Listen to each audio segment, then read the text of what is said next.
Summertime's coming up, and you know what that means. A stinkier ball sack is on the way. And if you're like McClay, not only do they stink, but you probably have been growing them out since November. But they deserve better. And we're here to help. The Performance Package 4.0 has arrived, and oh man, is it a game changer. Lawnmower 4.0 trimmer. You get the Weed Whacker Airy Nose Trimmer, the Crop Reviver Ball Deodorant, the Crop Preserver, the Boxers. You even get a traveling bag. So get 20% off and free shipping with promo code Bogcast at manscaped.com. That's 20% off and free shipping at manscaped.com with promo code Bogcast. Trust me, your balls will thank you.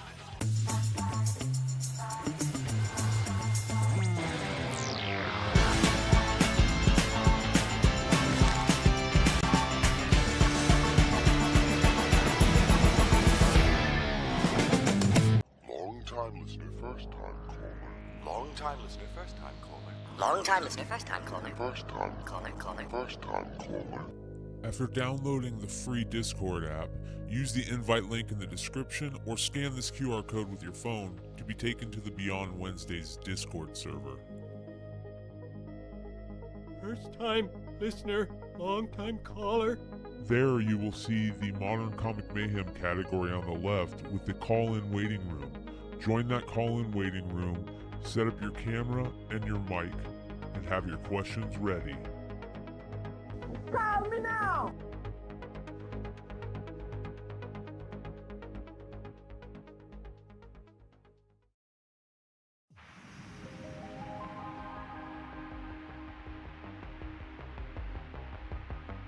The following program deals with a controversial subject. The theories expressed are not the only possible interpretation. The viewers and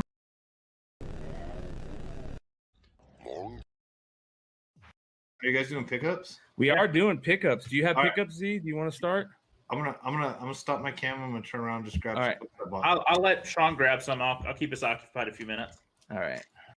I know, but I like the Moon Knight like this on the title. Yeah. Yeah. I mean, no means Jesus. I am Jesus. complaining, but very happy for it. Another. Did you guys not hear that?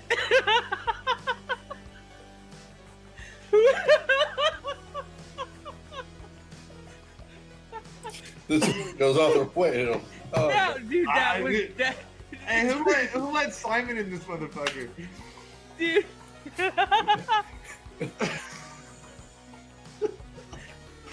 So everything wasn't muted, just my camera. But anyway. Dude, bro, that was classic. I didn't hear it, but I was talking. Oh,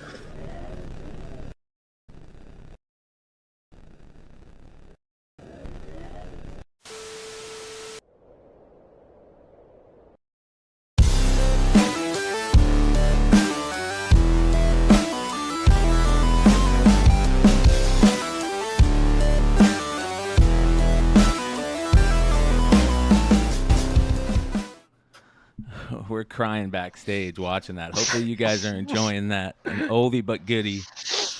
Oh man, that was Classic clip. That was good times, dude. That was good times. Fucking.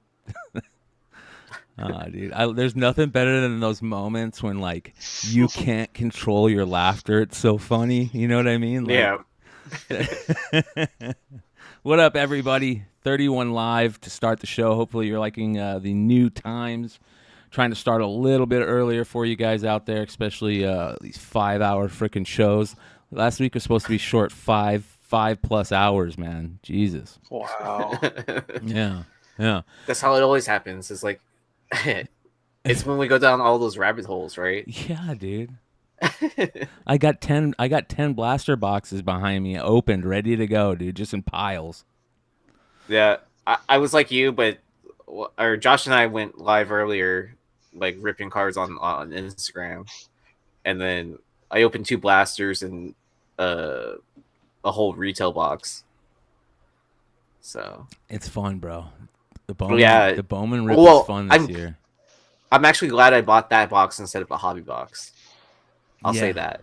Yeah. Well, I got a crazy story that for that tonight. You people out there, even if you don't like us talking about cards, you're gonna love this story tonight. This is a good story. We'll talk about it in a bit here. It was such a good story that Bryan didn't even leak it to us beforehand. Yeah. Like he's like you're gonna die during the show. When I tell you the story, I was like, no. It's just it's the reason why I love doing the show, having a community, and like just the when your friends, when something happens cool, like one of your friends' moments, you know what I mean, like a really cool thing. Anyway, fucking A, I'm about to give it away. What else do we got to talk about? We got drama alert, pretty heavy drama alert. I mean, there's probably quite a few stories in there for drama alert tonight, and then a lot of excellent news stuff to go through, or like just little cool things that I've seen, and then I'm sure pickups will be fun. You guys remember this? You guys ever hear this story? I was watching Kyle's show before the show tonight while I was getting ready, and they brought this up. Hartman brought this up during the show, and it just reminded me, and I don't think a lot of people have heard about this or know the story about the Jose Uribe card from 1990 Fleer. Have you guys ever heard this story? No. All right. So eBay, if you go look this card up on eBay, it sells for thousands. It's got sales of thousands of dollars, right? But they're like they all are money laundering or fake, bro. Oh, okay. Yeah, and it's just the one card. So check this out. This is from a place called cardlines.com. It says, the value of the Jose Uribe card has an intriguing history. As collectors know, a card's value is determined by demand. In most situations, it's straightforward. You see why a card has why a card has high demand. It might be a rookie card, a unique air card, or a card with a small print run. However, sometimes we cannot figure out why a card sells for high figures, especially one from one of the worst sets of all time. 1990 Fleer is fire tinder, bro. That's about all you can use it for. Like, start your fires with it. And he's like, if you go look at this, look at prices on eBay for the Jose Uribe card. Oh shit! I was just thinking like, you know, something 20,000, 10,000. It's become a meme. But seeing like $50,000 like right off the bat, that was ridiculous. well, let's look at sold prices, bro. Yeah. Oh, that's funny. So it's become a meme, right? You know what I mean? But so if you have one, you're supposed to list it on eBay for like $20,000, just so you're like, you know how like people put up random comics to get attention. Yeah, exactly. Exactly. That's exactly what it is, bro. So I thought that was funny shit. Anyways. Oh, like the $1 million Stan Lee sketch, right? Yeah.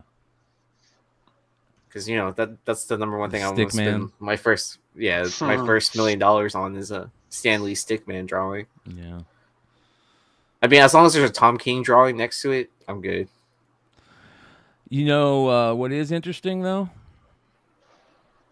Have you been following... we've talked about him before, that Webanyama kid. Mm-hmm. This is kind of interesting. Check this out. Let me show you this.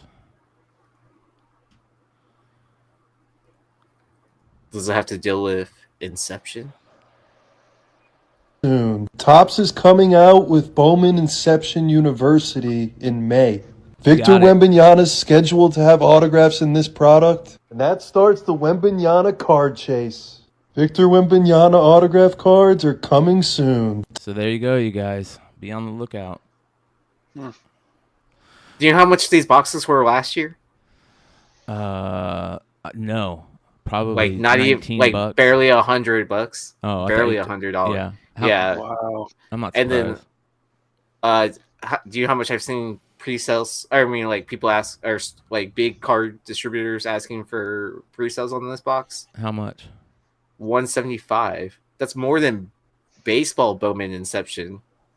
Just to give you some context of pricing, like, I mean, I get it. You know, there's a quarterbacks in this set as well, and then who is it? The girl from that just won the Final Four. We're talking. I can't believe people are talking about that. That is so crazy to me. And I'm not memeing on female basketball. I'm just saying, like, we're talking about, like, I've never seen the card craziness. They're getting ready to print Topps Chrome tennis, bro. Yeah, I saw that too as well. It's crazy. Yeah, I tagged Chung and was like, kind of like, hey, finally the cards that you've been looking for, because he was asking about tennis cards, and I had no idea that like people actually pay thousands of dollars for certain tennis cards. And I was like, okay. I was like, I mean, that's nothing I would personally collect, but there's a collector for like literally everything, right? Mm-hmm. Do you guys? I have a question. This is a serious question. Like, remember how crazy everybody went for Zion? Right, because he was like this man child. He was super strong.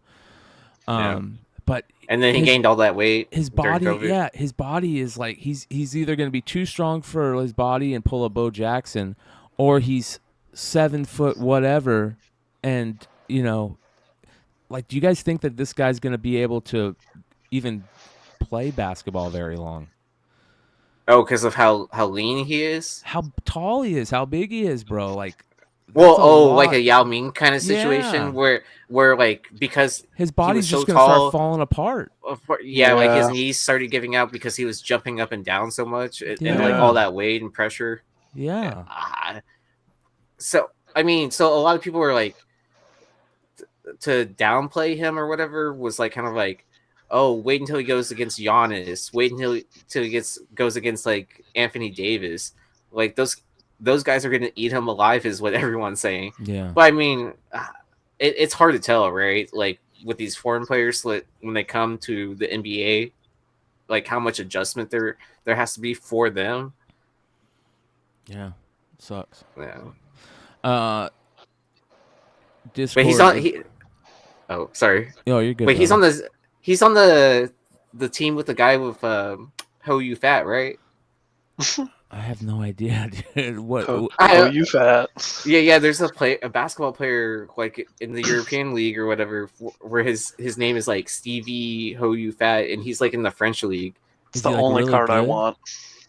Yeah. I mean, I don't know if he's any good, but like, just like that name is so memorable, right? Is it as memorable? Where is my Pete Lecoq card and my Dick Pole and Rusty Cunt from Chad Cave? See, I don't know if he has a card yet. The Ho You Fat. Yeah, I don't think he does. When he does, though, I'm a buyer. Yeah. See. Hey, you guys, remember the Discord is up and running. You guys can call in if you want and pull jerky. Oh, make sure you don't have push to talk, right? Yeah, thank you, brother. That's the problem most of you guys were having. If you guys first tried calling into using your phone on Discord, just make sure you disable push to talk in the voice settings. That will help you immensely. And then you guys can call in, and also you guys can hang out in the after show lounge after the show. We'll usually just chill in there for a little bit and half hour max type thing. Sometimes people are in there for fucking hours.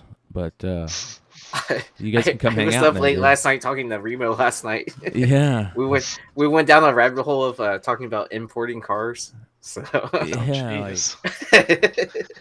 it's crazy. So but the story tonight, our main story tonight is about hanging out in that after show chat the other night, dude. So me and Chad Cave are back there bullshitting, and Tim, my buddy Tim, a community member Tim, he goes by a Hard Week on like IG, and you'll see him in the chat under Hard Week. Yeah, you remember he jumped in when we were testing everything out and helped us test everything. Yeah, he jumped into our live earlier where I was ripping cards. Yeah, he's a cool dude. And yeah. So he hit me up a while back to talk about hockey. He lives up in Canada, right? And he was smart. He went and bought a bunch of Bedard stuff, early Bedard stuff, right? And he got graded what wasn't graded, and he bought some graded stuff, and he's making some big flips on Connor Bedard stuff right now in Canada. It's crazy. Like type of flips like $3,000 flips. Shit. In months. That's badass. You know what I mean? Within a month? Well, like he had how long has Connor Bedard's cards been out? A year max? Oh, okay. Yeah. I mean, he doesn't have any major release stuff, but up in Canada, man, he was saying that shit sells for a lot right now because everybody's chasing Bedard stuff up there, So anyways, we've been talking about the Bowman stuff, right? And speaking of the Bowman stuff, let me do this. Yeah, I heard there are Tim Hortons up in Canada that they give them cards there as well. Those are badass, right? Let me see if I can add this extra camera. I mean, where else are you going to get donuts and cards? Yeah. All right. So this has been Bowman Central lately, dude. Like, we've been going crazy on the Bowman stuff as of late. Let me find this. Dude, I want that $250,000 bounty. I don't know what you're talking about. Bro, look at this. These are just piles. So before the show, these are the last 10 blaster boxes. Before the show, I fucking ripped them all and just put them in little piles. I don't know what's in them. So we're gonna at some point. I'm just gonna get that fucking shit out of there. Let me at some point during the show I'll go through these. But anyways, it's been Bowman Central around here, right? And we've been looking at the Bowman stuff, and we've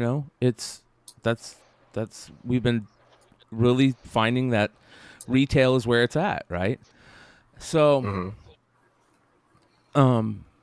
the retail has been kicking ass, man. I saw Jabs do some box breaks on everything, and him and Stryker both proved that the retail is where it's at, right? So I went heavy on the retail. So we're talking about it on backstage and on shows. So Tim jumps in backstage last night, and he's like, he goes, hey man, and I'm doing stuff, post show, like editing and changes and stuff. And he's like, hey man, check this out, yada yada yada. And let me see if I can find it here. And I'm not really paying attention just because I'm like going through everything, you know what I mean? So, did he take it down? What the fuck? It was on here. There it is. I won't let me click on it. Anyways, he jumps on there. It won't let me bring up this goddamn photo. Goddamn. All right, let's do this. Did he post it on the Discord? No, I don't think so. Unless, did you see it on the Discord? I haven't been paying attention that closely. Is it like on Instagram or something? No, I got it right here. Hold on. Okay. See, edit, new image. Okay.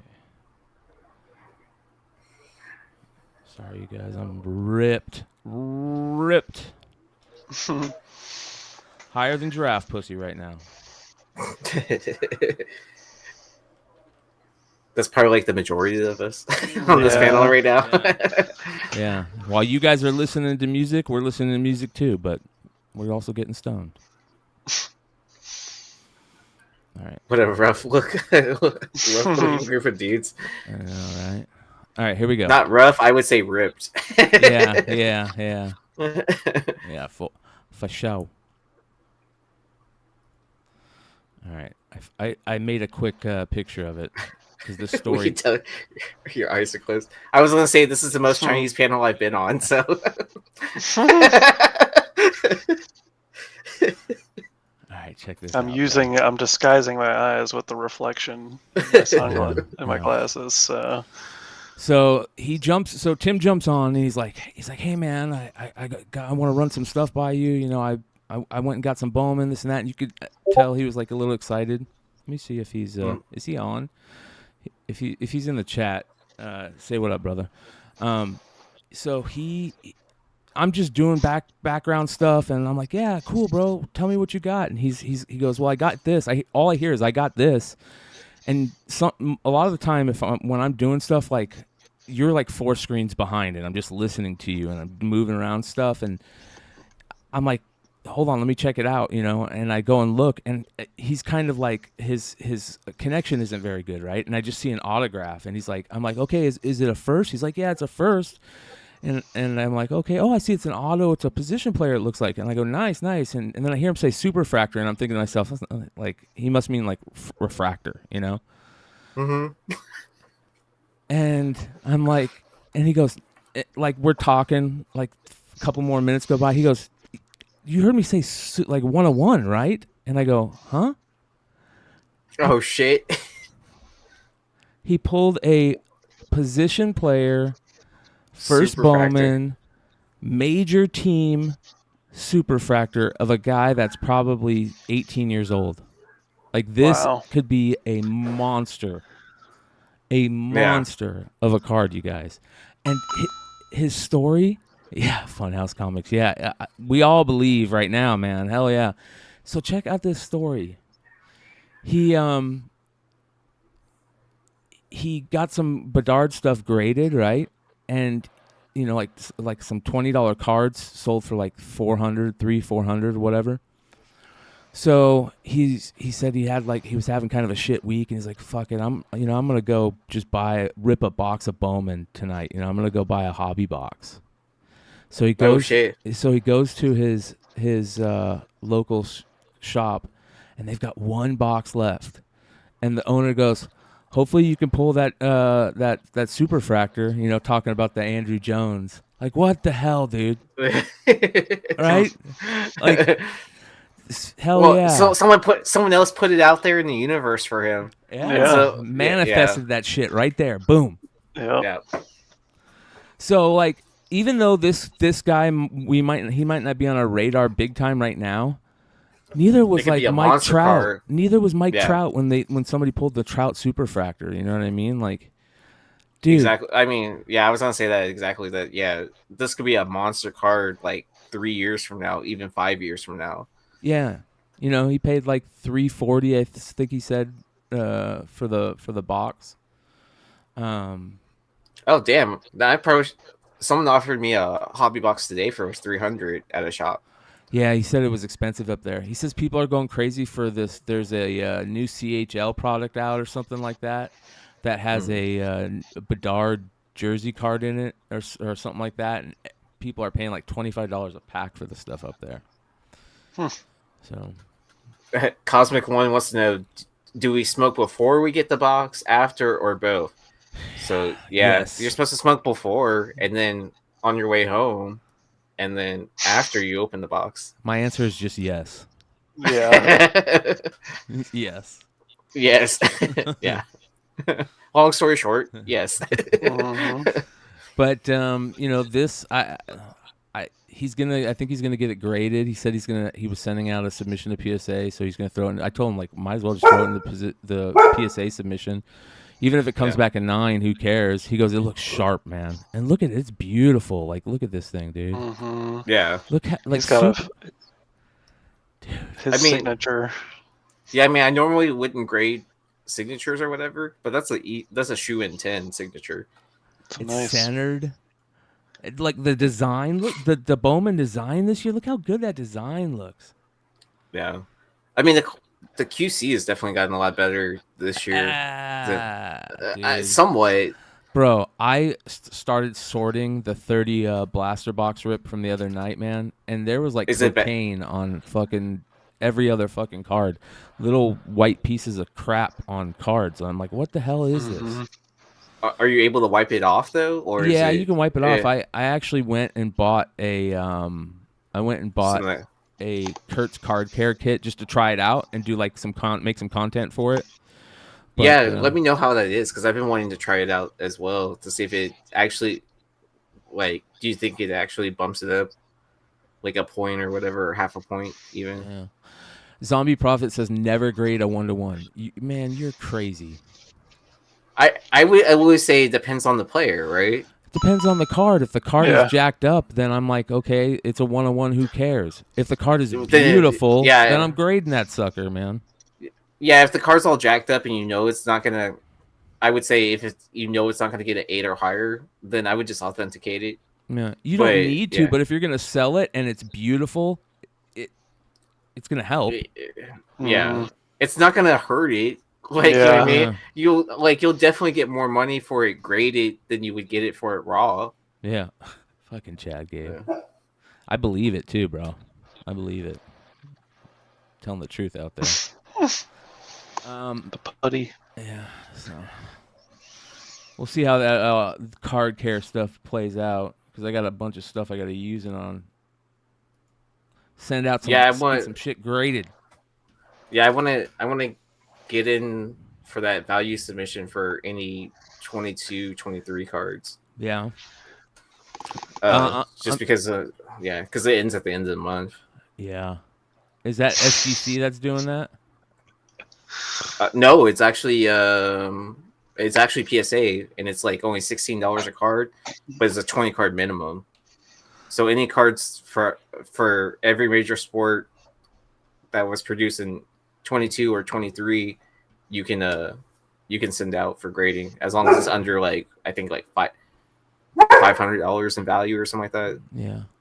But they don't check that closely. That's a fucking great comic right there. Comic cover right there. I'm not a Power Rangers fan, but that's a great comic cover right there. Yeah, because they've done the other colors of the Rangers, like they did. I think they've done a red and blue one. That would be a good set to put together if you're a retailer or you're going to cons all the time. That'd be a great set just to buy a bunch of them, and whenever you run into a Power Ranger at a con, you get it signed, graded, boom. That's a great. That would look good with a great SIG on it in pink by the Rangers in the white. You know what I mean? If you can get multiple pink Ranger people on there, whatever. That'd be cool. That's a great book. Bird City, make sure you guys go check it out. Shout out Bird City Comics. That's badass. Sign up for that text line so you don't miss all these drops.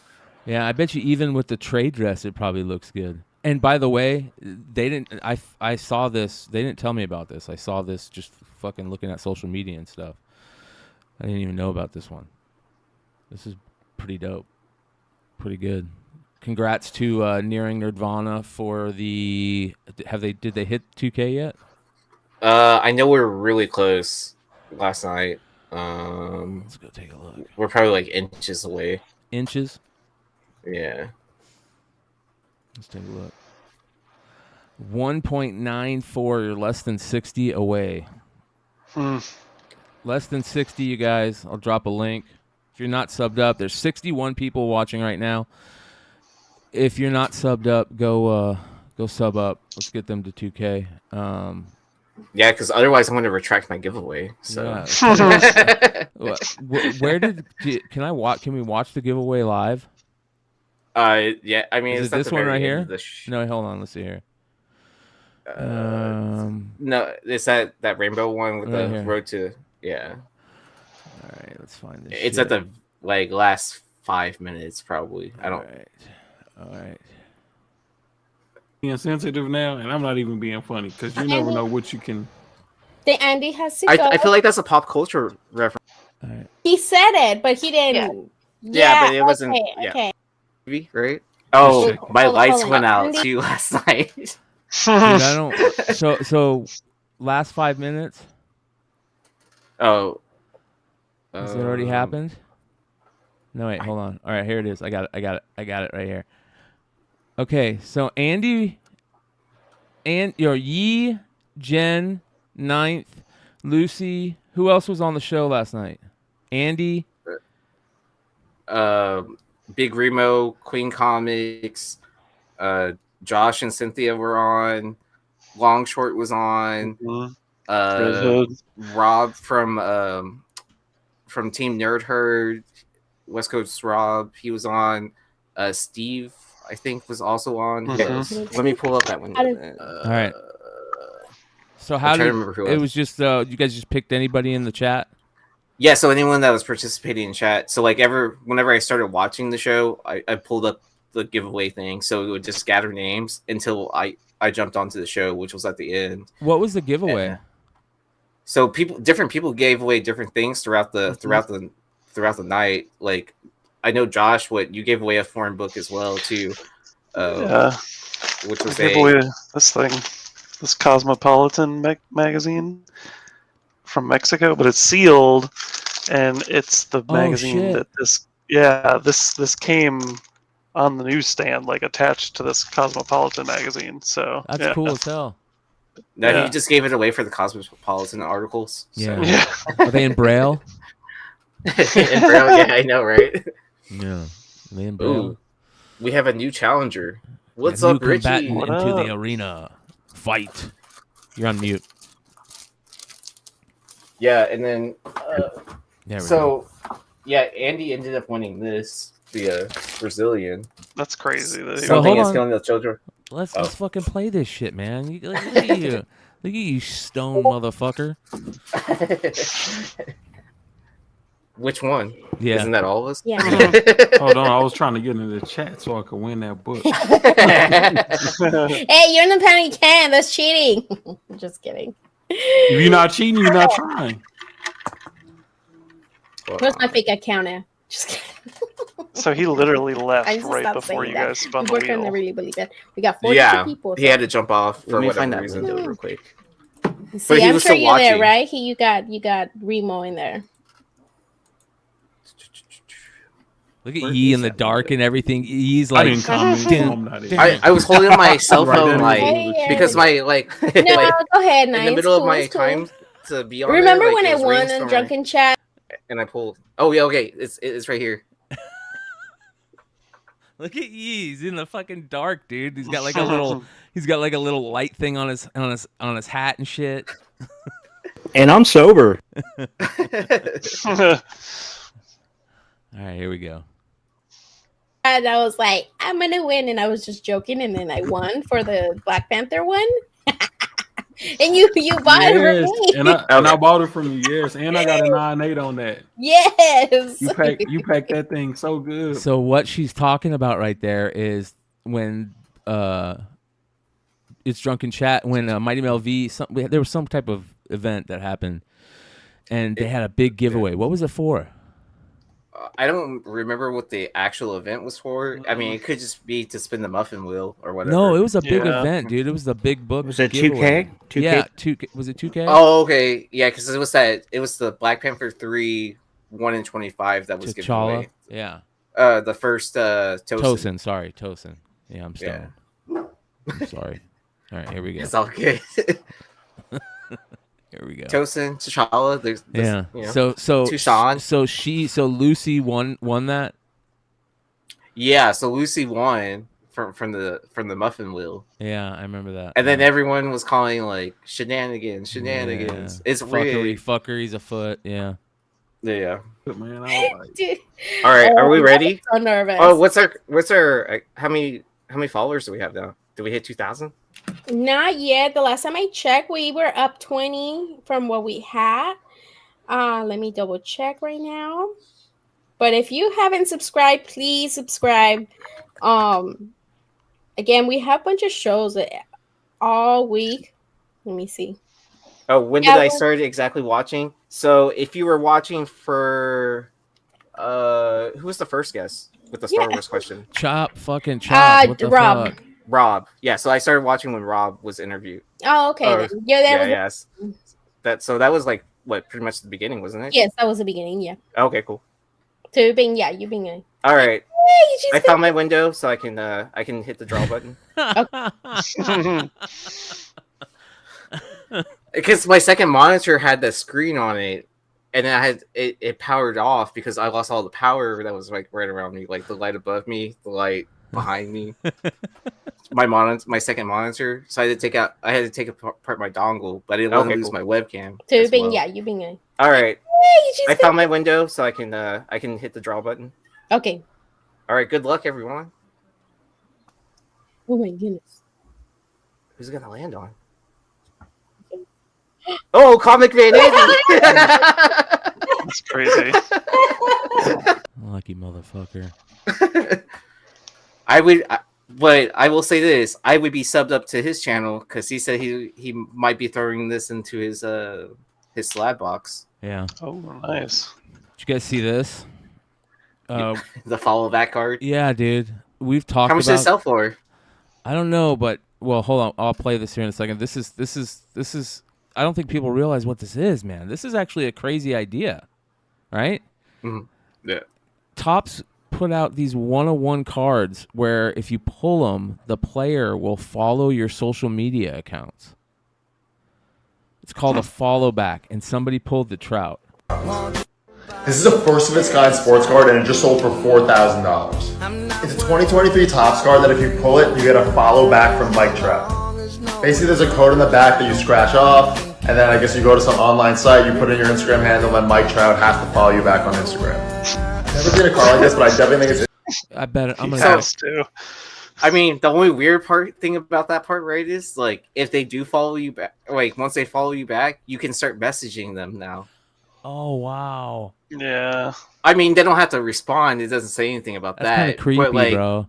Yeah, I know, right? Someone's like paying for Yeah. a follow back, like on social media, like whatever. Yeah, it's kind Well, of. I mean, not even like they could just follow them, and then like the next day they could just be like unfollow. Yeah. Like, There's like this big event, yeah. As they're walking away from the event, he hits unfollow. That'd be a funny little commercial or a little skit to do. Man, I don't know. $5,000 for a Trout 101. A year ago, And for a follow. Yeah, well, that's crazy. Well, I know we showed a video earlier from C. Blez. Like he was talking about the follow back cards, and he's like, well, lucky for me, Mike Trout's already following me. So. Yeah.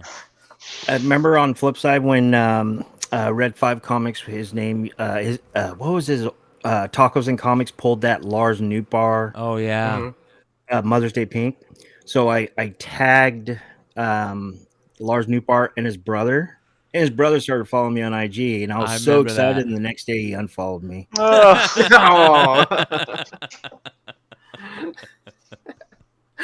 my God! Yeah, Mr. Robato's right. Congrats, Mike Trout's media team will see your messages. Yeah, that's true. His Yeah. wife will see your messages. Personal assistant. Yeah. Whatever. Exactly. Yeah. DraftKings breaks, you guys. If you ever thought breaks were a little too slimy, well, let's go do it at your bookie now. No, I'm just joking. It'll probably be. Well, I thought it'll probably be better regulated now. I bet you, like you fuck around on a DraftKings break, you're going to fucking prison, man. Oh, because there's already FBI watching that shit to make sure money. Like there was a funny stuff. But I thought DraftKings or one of the betting websites were owned by Fanatics anyways, right? Or at least the parent company of whoever runs. Richie, who owns DraftKings? Do you know? I don't know who owns DraftKings, but you want to hear my $50,000, was it $50,000 or $100,000 DraftKings scam? Yeah. So this is 2019 NFL season. You guys probably remember this game. It was a Monday Night Football game, AFC versus NFC. Mahomes versus Jared Goff's Rams, right? Remember that game? And they kept going back and forth, and it went all the way to the end. It was like 49-50. So anyways, I played a bunch of $1. They're called showdown slates, where you just play. You have a captain on the top, and he gets 1.5 fantasy points, and then it's full PPR, and then you have 4 more players, and usually you stack them, and then you have to have 2 players from the other side. Well, I put in 20 lineups, and I usually just don't even pay attention because I'm looking at my season-long games. So it was about 4 minutes left, and me and my dad are watching the game because we're big Ram fans. And I go, man, I'm gonna check my DraftKings, and I look, and I'm in second place, and it says $25,000. And I'm like, and the only thing I've ever won on daily, besides like maybe $100, $600, $500, is on FanDuel. I did cash $1,000 on the MLB. I finished third. But anyways, long story short, so I ended up winning. I was first. Nobody tied with me. I had a unique lineup. I can't remember now. Was it 100,000 or 50,000? I don't remember. But anyways, at midnight, my dad kept going, it's not real. It's a scam. There's no way for $1 you won $50,000 or whatever it was. I woke up. Yeah, it was 50,000. I woke up at 2 a.m. and there was $50,000 and like $40 in my account. I went crazy. We called my sister on FaceTime. We were going nuts, this and that. 2:30 in the morning. Me and my dad are jumping around, right? So I wake up in the morning and the money's gone. I go crazy. And I'm just like, you know how I can fly off the handle, right? So like DraftKings, especially if you're on the internet. But anyways, I go and I'm DMing them, and I'm like, this is a scam, blah, blah, blah. And they're like, no, you were in a satellite. I didn't know. I was so stoned, or I don't know what I was. I mean, I wasn't doing drugs or anything, but I had to be smoking weed or something, because I didn't notice I was in a satellite tournament. That put me in another contest, which was the Thursday night game the next week, Dallas versus New Orleans Saints. And at that time, New Orleans Saints were like 9-0 or 10-0, and Dallas beat them. And here was the catch. There was 100 people in that tournament. And if you finish last, you got $2,000. If you finish first, you got $1 million. Like, it was that serious. If you finish in the middle, not $1 million. I'm sorry, that was a person. You got 100,000 in the at first. If you were in the middle, you got somewhere around like 4,800 or something like that. And everybody was so close, because you only get one lineup, that even like a 0.2 points. So if the quarterback kneels down the ball and you lose 1 yard, that's 0.1 in the negative, you'll drop down. So I was at $7,800 when Dallas was clinched the game with less than a minute and 30, and he started kneeling down the game ball. And the third down, he went backwards 4 yards, and they gave me a negative 0.4, and I went from $7,800 to like $4,200, which is still good, you know. It's still good. I mean, off $1, like, can you really complain? Well, do you think that they're gonna have like special deals on like breaks, like they do? You know what I mean? Like they start doing like some weird stuff. I think that's a good question, because I did hear some rumblings earlier when all the Panini transactions were going around that Fanatics was looking to buy DraftKings. So I don't know if it ever happened or not, but I think it's interesting. I wouldn't be surprised now if they're affiliated, especially because they're going to be having the licenses and stuff. But I would trust DraftKings. I felt stupid for cussing out the lady. I mean, you wake up at 2 a.m, you got $50,000 in your account, and you wake up 4 hours later and it's gone. You're pretty pissed, right? Yeah. So yeah. I mean, but it was a good experience. Like, I'm surprised you didn't start calling Russia and being like, yo, where's my money? I was thinking that. I thought I got hacked. Great. I want to say it again to everybody. Thanks again for everybody. I thought the shows have been really, really good lately, and the Dinesh show was a lot of fun. And then if you guys didn't get a chance to see it, we had Dinesh on the Bogcast on Thursday night, and it was... You guys, if you get a chance, just go watch the first half at least, where Dinesh talks about he's a producer. He's a big time movie producer. So he started telling all these really cool filmmaking stories, and he gave away a lot of like tea, as you would call it, things that he would say I would get fired for. He's gonna get fired for, that type of shit. It was a really good show. But during the show, he told us something on there that blew me away that I didn't know. And if you guys know the Bogcast, you guys know we have a UFO report where we talk about UFOs and shit and aliens and crazy shit. And we get to the UFO report, and Dinesh is hanging out, and he goes, yeah, I know George Knapp. And we're like, what? He's like, yeah, I worked on a project to try and get the book Hunt for the Skinwalker made. And so I hung out with the guys who wrote it, Colm Kelleher and George Knapp. And George Knapp, you guys, is like a legend for, UFO knots and stuff. So we were geeking out. And if you guys don't know, the Hunt for the Skinwalker, it's a book that launched the Skinwalker Ranch lore, talked to the original owners. This was like 20 years ago. It was amazing, right? When it came out. And Dinesh was working to try and get a movie made about it. So during the show, somebody in the chat goes, hey, have you seen this? And check this out. This is kind of cool. Boom Studios is doing a Skinwalker Ranch comic on Kickstarter. on the actual Gormans, the Gormans who owned the ranch when the book was written. So I figured we'd take a look at this.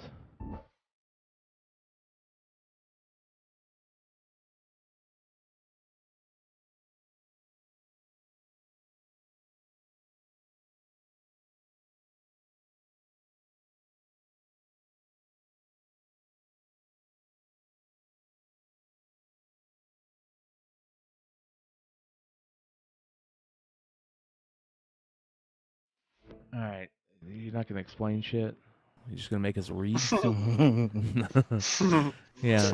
Well, oh, look at this. It's actually with Colm Kelleher and George Knapp. That's interesting. That's very interesting. Yeah. So we'll have to keep an eye on this. This looks. We're gonna definitely keep our eye on that. But I thought that was pretty cool. Make sure you guys go check out the Bogcast. We talked about the Logan Paul drama that's going on with him owning an actual UFO video and not releasing it because he's a pussy. Interesting. Yeah, he's a fucking pussy. All right, before we get into drama alert, He's promised at least 2 more Charizards before he can before he can release the video. Before we get into drama alert tonight, this is a little bit of the opposite of drama alert. This is kind of interesting right here. I'm going to ask the drama alert stuff's a joke for the most part. You guys know that, but the opposite side of that is I pose a question: Is Bueller? What'd you call it? Is Travis Comics with Bueller? Is he a mensch? Is he like one of the good guys? You know what I mean? Is he like one of the good dudes? Check this shit out. The sound sucks on this, so just beware. The sound sucks. Hey guys, Bueller here. So this is an important thing I want to talk about. Are you interested in sponsoring the Bueller Bus and you're a community member or have a YouTube channel? There was talk at one time about possibly having some kind of Patreon tier to get your sticker or logo put on the bus, but I don't want to charge for something like that. You guys are the reason I'm doing this and the reason I get to do this. So if you want to send me your sticker or logo, I will put it on the bus free of charge. That's pretty fucking cool, man. Good on him. That's very cool. I think Bueller's out on a spirit journey, man. I think he's like he's taking his spirit walk right now. Why don't you just go do DMT, dude? It'd be quicker. You don't have to travel around the country. I mean, but he's always been one for the community. He has. He's a good dude, man. Yeah. He seems like a really, really good. He seems very genuine and seems like a good dude. And this was pretty cool. So I guess he already started before the show. He started putting. Good morning, everybody. I just want to give a update on what I said the other day about possibly sponsoring the Bueller Bus. The community gets to do it for free. Storm came through last night, so it's really wet and muddy out here. But and the sound sucked. And this sounds much better, brother. So our ears thank you too. A lot of responses for that. I want to say thank you to everyone. And some people have asked like where to get like stickers or logos printed. I do know a guy. His name is Mr. Sticker 1904 on Instagram. I met him in California. Very nice guy. That's what he does, stickers and everything. So if you're looking to get a logo made or something, give him a ring or whatever, on Instagram. Or if you know someone, just have it done yourself. But I do have the address that you can send it to in Portland. And when I get back to Portland, I'll be sticking them on the hood of the bus right there. But thank you so much, everyone who's been interested. And it should be a lot of fun when I get to put all these awesome stickers on the bus and everything. That's actually kind of cool, that the all black bus with a bunch of dope stickers on them. Mm-hmm. We have a question. Why Bueller looking like Scott Steiner? He's on his spirit walk, I'm telling you, bro. I mean, he used to wear the leather vest. Like, he had to be doing something before he was comics. You guys think I'm joking? I mean, he's on his spirit walk. Look at this shit. The dude is finding what he needs to find. Sometimes it's easier just to take mushrooms or smoke DMT. But he's doing It's a lot faster. Yeah. Yeah, you get there much quicker. I mean, you're also talking about like 15 minutes or 4 hours, 4 to 6 hours, right? Yeah. Yeah. All right. Let's get into what everybody's here for. Let's do it. Here we go.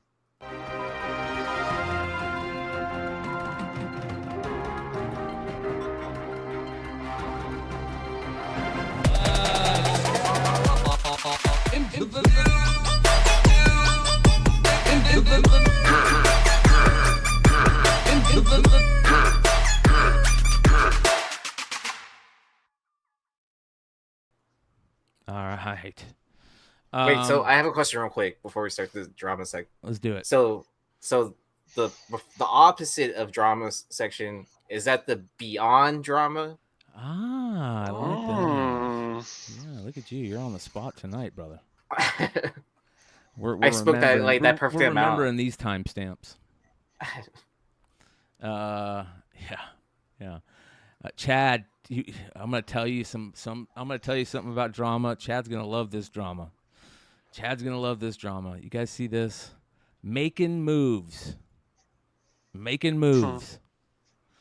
got a CGC signing coming up about Melinda's comics. She is on fire. She realizes that right now is the time to hustle, and she's doing it. She's making money. So how much do you think it's going to... Does it say how much it costs? How much do you think that is? Anybody know what it's going to cost? If it's more than $50, it's a ripoff. Yeah, I was going to say 45. To get an eyelash with it? Oh yeah, I was going to say, how many eyelashes do you think like fall into cases magically? Yeah. Dude, she's fucking hustling, bro. Well, also, how do you tell if it's her eyelash or someone from CGC? That's the smart thing. She's smart. That's a good she can get free money that way. If you see Matt Nelson show up on Beyond Wednesdays, he looks like NoHo. What's his name from? What's that? Barry. NoHo. What's his name? You know what I'm talking about? It has no eyebrows. Yeah, no eyebrows, no eyelashes. Then you know. Yeah. NoHo Hank. Yeah. Jesus, man. I didn't know she was a writer. Well, these are books that like. She's on these books too, right? I mean, some of these books she does covers of herself. This is what got me, dude. Check this out, bro. And when I say she knows her audience, she fucking does, and I have no problem with this. Darth Symphony has been created, and she's I mean, she asked for it. Give me a Sith Lord name. I think Symphony, Darth Symphony, Symphorus, Symphorus. That's what it should be. Darth Symphorus. It's pretty interesting. Darth Sedusa. Let's look at some other names. Darth Sinner. Darth Mommy. Darth Temptress. Darth Melinda. Darth Erotica. Darth Melons. Darth Lust. Darth Veda. Dark Dominatrix. I like Darth Vader. That's pretty cool. Melinda Sidious. That's a pretty good one. That's a pretty good one. Yeah, that's a good one. Yeah. So, like I said, man, she is there. It is. There's the eyelash. And she's been the biggest story of the last couple weeks in the drama alert segment. We'll see how that plays out. Is that her signature right there? Yeah. I would guess. Do you guys want to get anything signed by her? Anything interesting? No. Nope. I couldn't even honestly tell you what she sells. So doesn't matter. She's making money, dude. She is making money. She learned that lesson a long time ago. It's 3 letters. Yeah. I mean, I'm not gonna knock her that much because CGC. she's not selling farts in a cup, but Yet. Right. you And know. she's not being shady. Yeah, so, she's not you being know, shady. That's Yeah. good. Yeah. I think Well, it's that more we know of interesting yet. Yeah.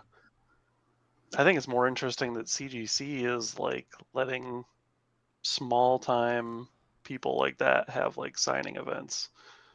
I mean, I would have invited Skiff before her, so. Well, she has like I'm not joking. She does have her straight up. She has her own comic, man. Doesn't she have? I mean, if Topps can do IG and YouTube and whatnot influencers and put them on big league baseball cards, I mean, Oh, got I the heard idea from that. Those things are like $100 raw. what the breakers that the influencers or whatever, the breakers, popular breakers that Topps made cards for. there's a bounty for Jeff Wilson's card. 1 of 1. Yeah, it's like expensive, right? Nah, it's only like $1,000. So that's pretty expensive. That Derek Jeter, I couldn't even sell it for $400. I swear. Okay. Well, I mean, I don't know who's hosting that bounty, but I saw that there was a bounty for that. I mean, that's not bad for if you pull it from a $55 box, $50 box. I swear she has her own comic that she signs at shows and stuff. So, you know what I mean? Like, at least she's putting out her own stuff. By the way, you know who else has got his own comic now to sign at shows? Mr. Bolo. Anybody gonna get Ninja Funk signed? This is Whatnot Publishing. Return to the world of Ninja Funk with a special one-shot as the band of frequency bending warriors encounter an all-new challenge. Mr. Bolo, dealer of galactic oddities. Is he the writer for this too? I don't know. He's got his own comic though now. It's kind of so. Is this the first appearance then? No, it was in what Ninja Funk or whatever, because this was a character that they created and they just named him Bolo. I think it's funny. Like you make that joke and you're like, is this his first appearance? And Josh is like, no, it's already happened, bro. That like he already had a first appearance in another book. That's crazy, bro. I mean, again, can you really hate on him for this? I can't. I think this is kind of interesting, dude. Somebody else is going to write a book about you, right? You know what I mean? Like, that's interesting. Here's the other interesting thing. How many do you think they printed of this? How many? At least 500. Do you think that how many of these are going to end up in collections, or how many are going to end up in a garage in a box? All of them are going to end up in a garage in a box. Like I couldn't believe it when I saw that one guy's post. I think you guys talked about it last week, where that guy had like all those signed Ninja Funk books for $1 in his booth or whatever. Yeah, that was crazy, bro. Oh, and it hasn't even been a year since that dropped, huh? Or has it been a year? I don't know. Has it been a year? It's pretty close. I don't remember when it dropped, to be honest. Yeah, I don't know. Here's the interesting thing, and I will say this. A lot of people talk about Ninja Funk, right? I mean, just the whole thing that's been going on with it. A lot of people's eyes were on what this new Whatnot Publishing arm was going to be able to do, right? So that's a big deal, and a lot of people talk about Ninja Funk. Remember, they had that big, huge. It wasn't huge, but they put on like a little event in California where they brought out all the retailers that each had a Ninja Funk book, and they had JPG signing it. You know? Spend that Whatnot money, man. It says November 9th, so we're getting close. So about 6 more months. So here's what I will say. That's cool, dude. Like that, I think that's cool. I think that's really cool, and that's honesty. Like doing that shit. How cool would it be to be the guys that created this, you know, and sitting there and seeing, like, you know, something that you've been wanting to write for a while. you finally got to create a comic. You work in the comics industry. Like this is to create Ninja Funk was a dream for some people. We got to remember that. But it like how many of those books are going to end up in collections, and how many are going to end up in garage sales or flea markets? I mean, they had so many big name artists doing covers as well, so I feel like there's certain covers that will stay in people's collections, and then they're just like whatever covers that end up in storage boxes. Even from their other comic, like other series, like I don't read any of that stuff. I've just heard it's not good, but like if they put a good cover out, I'll buy it. I bought this cover. This is from Liquid Kill, and it is a killer ghost in the shell homage. Oh yeah, that's cool. Like that's freaking yeah. Yeah. So if they put out a good cover, I'll buy it. That's probably what it's always been. Put out a good cover, you write a good book, and it'll sell, right? Speaking of Ninja Funk, let's take a look and see how many covers there were for that number 1. This is on every podcaster's favorite site, comic book podcaster's favorite site, League of Comic Geeks. If you haven't used it once in the podcast, you're lying. Yeah, exactly. So here's Ninja Funk. Check this out. Look at all these covers. Let's see what we got here. 3, 6, 9, 12, 15, 18, 20, 27, 30, 33, 36, 39, 42. Jesus. 45, Had to have been, I was going to say 60. 40, about 50 Double. covers. What was that, Brian? 48 covers right here. Wow. Yeah. And I bet you there's more out there. And some of them were good, dude. I mean, some of them were good, right? Let's not lie. I mean, or I should say this: they weren't bad. And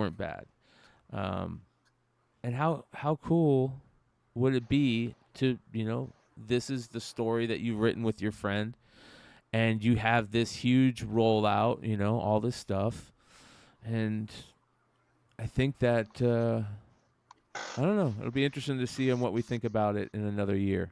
But in all honesty, congratulations, man. Like you work in the comic industry and you got a comic made about you.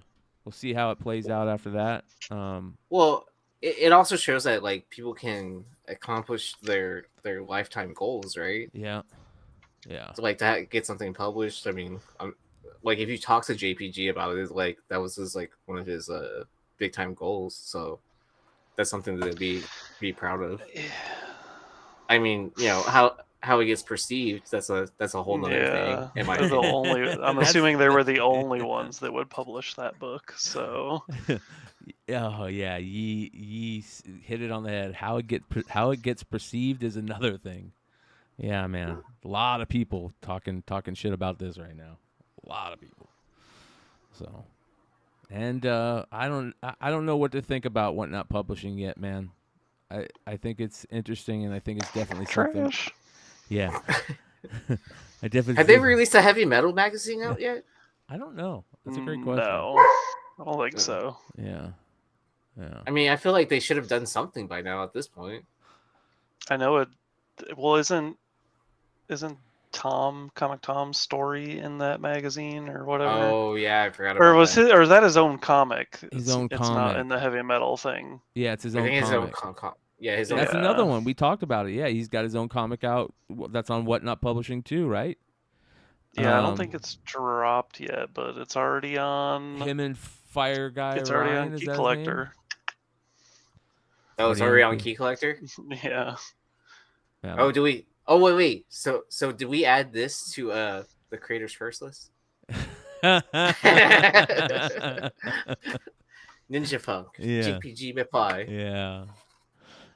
Well, I wonder if that's his first creator first. I wonder if there's something before that. You know what I mean? Anyway, speaking about Comic Tom, this is kind of interesting.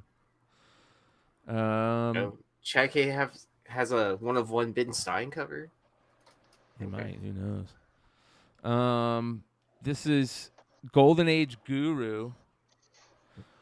I actually like this guy's content. I think this guy seems really smart about stuff, and I think that I met him in person. He's down to earth. Like he's grounded. He seems like a cool cat.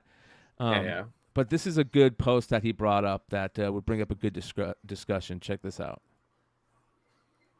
Okay, we need a chat. There's something going on new in the hobby.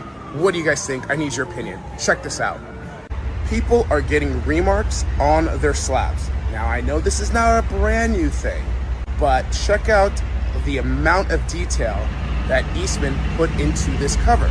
I low-key think I really like this. How do you guys feel? Do you prefer it on the cover or do you prefer it on a slab?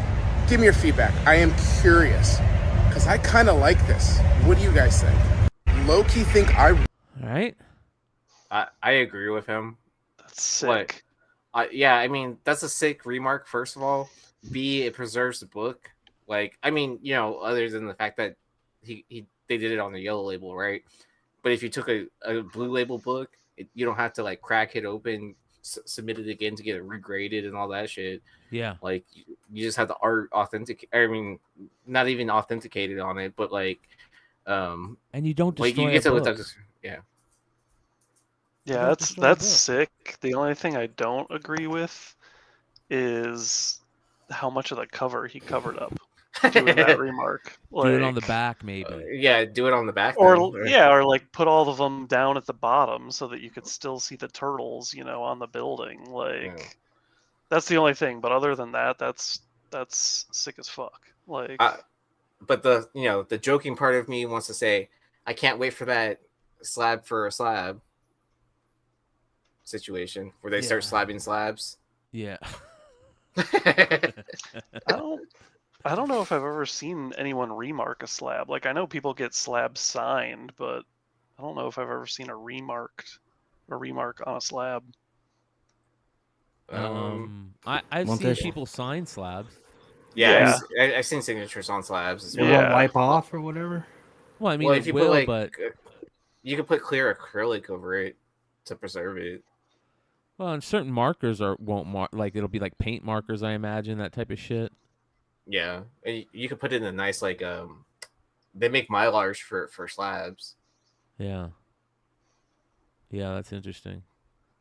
Oh, yeah. So he comments on, or Golden Age Guru comments on that like, you're screwed if you need a reholder. So he was saying that if you crack out the slab yourself, you could save the case. Mm-hmm. And then still have the artwork on there.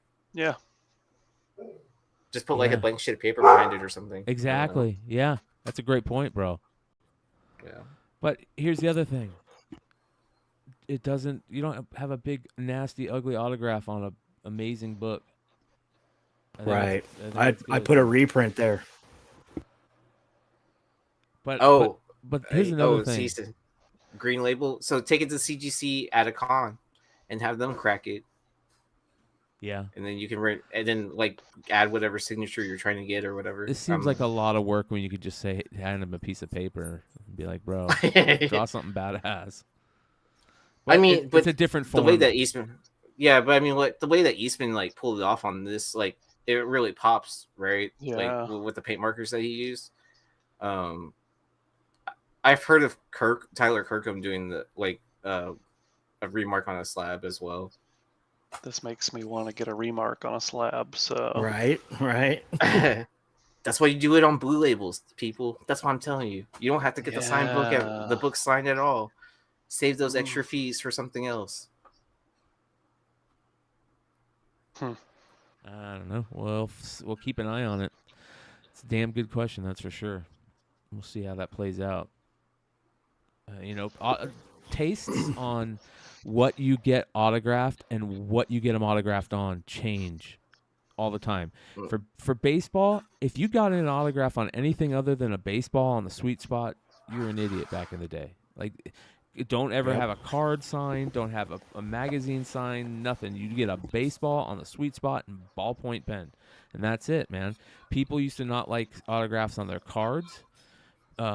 people used to not like autographs. They would sign the inside of the comics. You know what I mean? Like this shit changes all the time. Some people don't even know how to sign a signature anymore. We've been very that was last week's drama alert. All right, Signed here, please. I'm looking for that auto.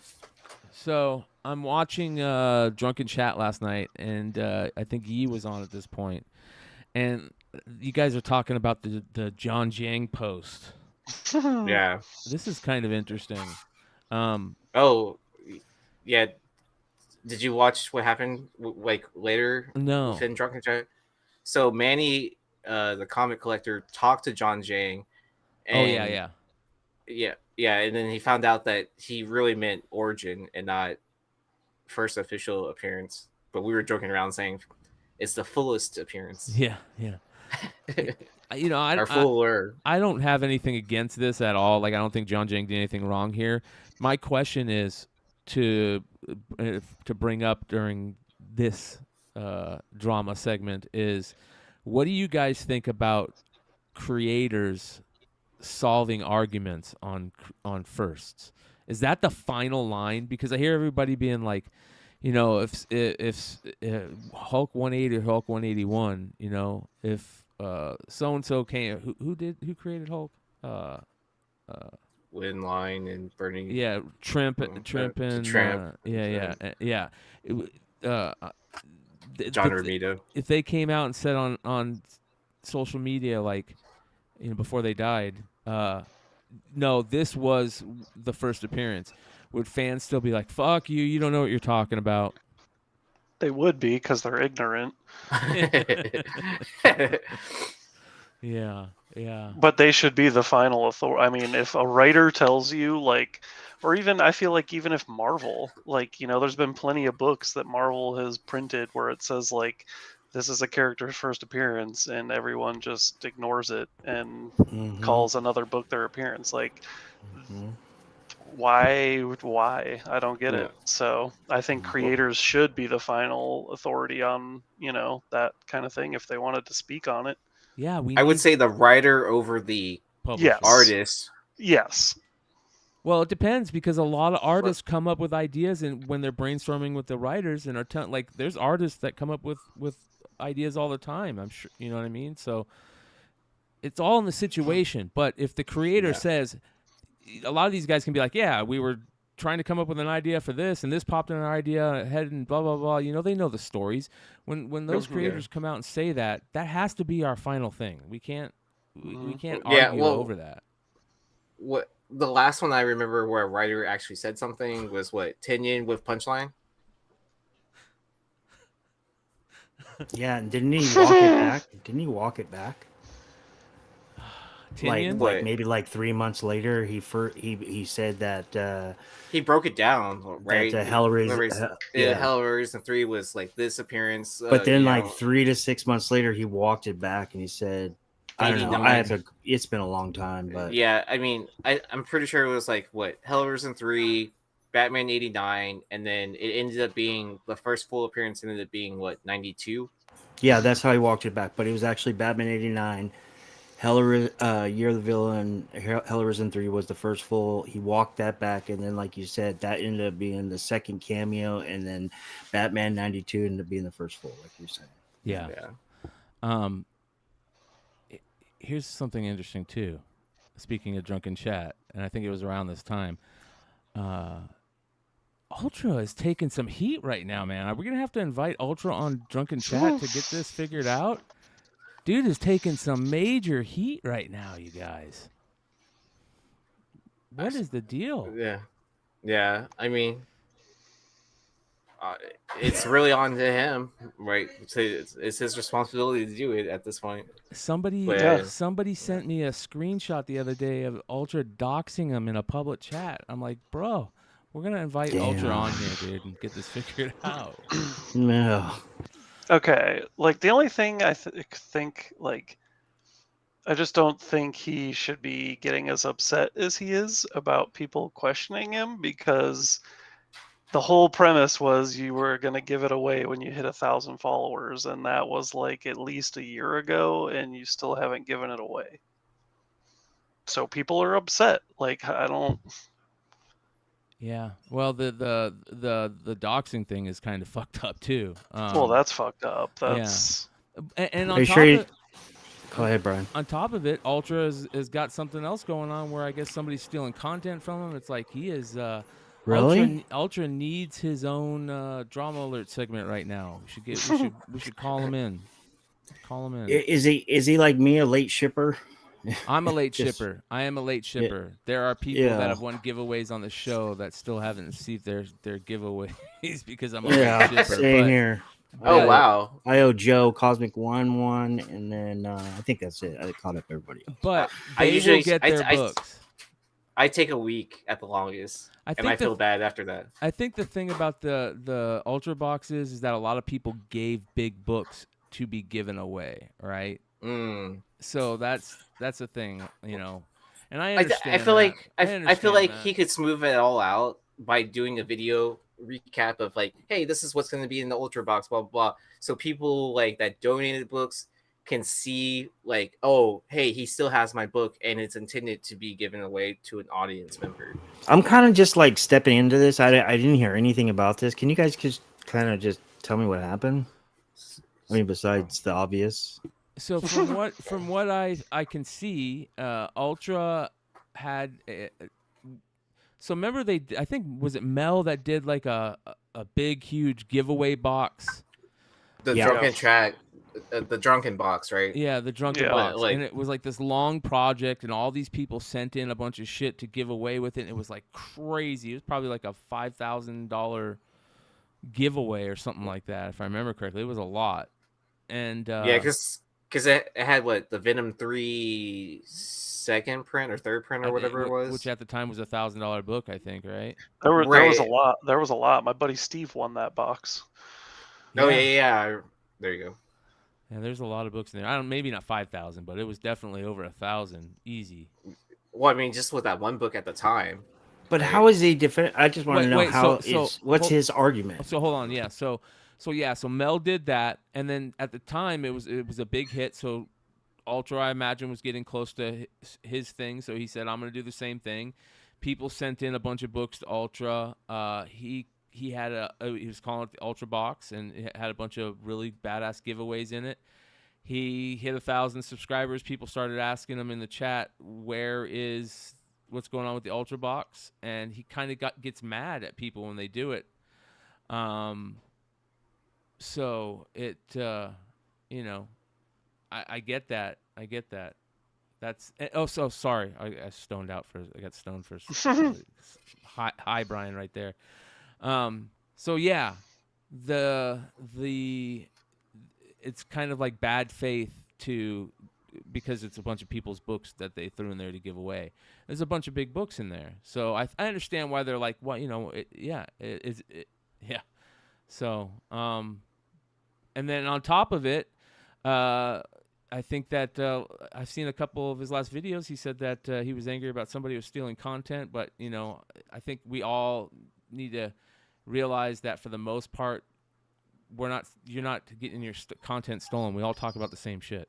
So, right. Yeah. So that being said, let's continue on with the segment. Next, is Frank Miller burnt? It's funny because Nick posted that. I actually even replied like, "That's a great question. If this is any good or not." I think he's too old, bro. What's the connection with Ghost Rider in this? I don't understand. Right? Like, what makes this Ghost Rider? This is terrible. Well, I think it's a title that's coming out with starring Ghost Rider and Wolverine, or like Wolverine becomes Ghost Rider. I don't know. I figured it was a mashup character, like with all the other stupid mashup characters they're doing that.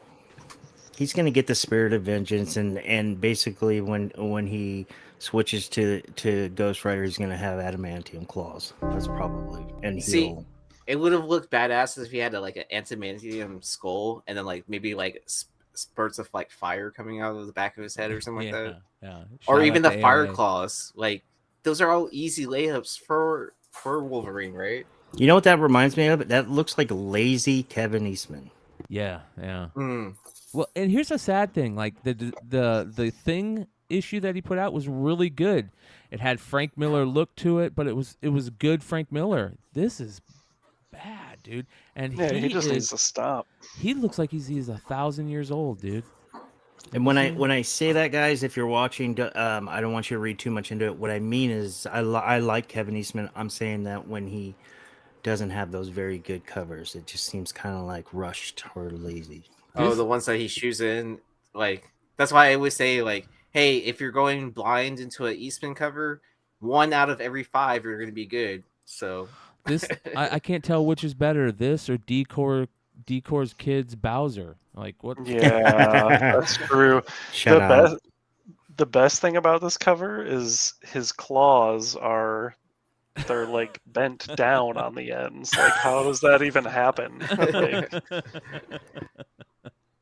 it's because his eyes can't see perspective anymore. Like his claws bend when he bends his fingers now. Like, and what's up with the war paint on the face? It's not war paint, it's shadows, dude. Shadows, yeah. I was gonna say that's supposed to be a shadow effect. Yeah, it's shadowing. Foreshadowing or shadow. How old is he now? He's 1,000, bro. I'm telling you.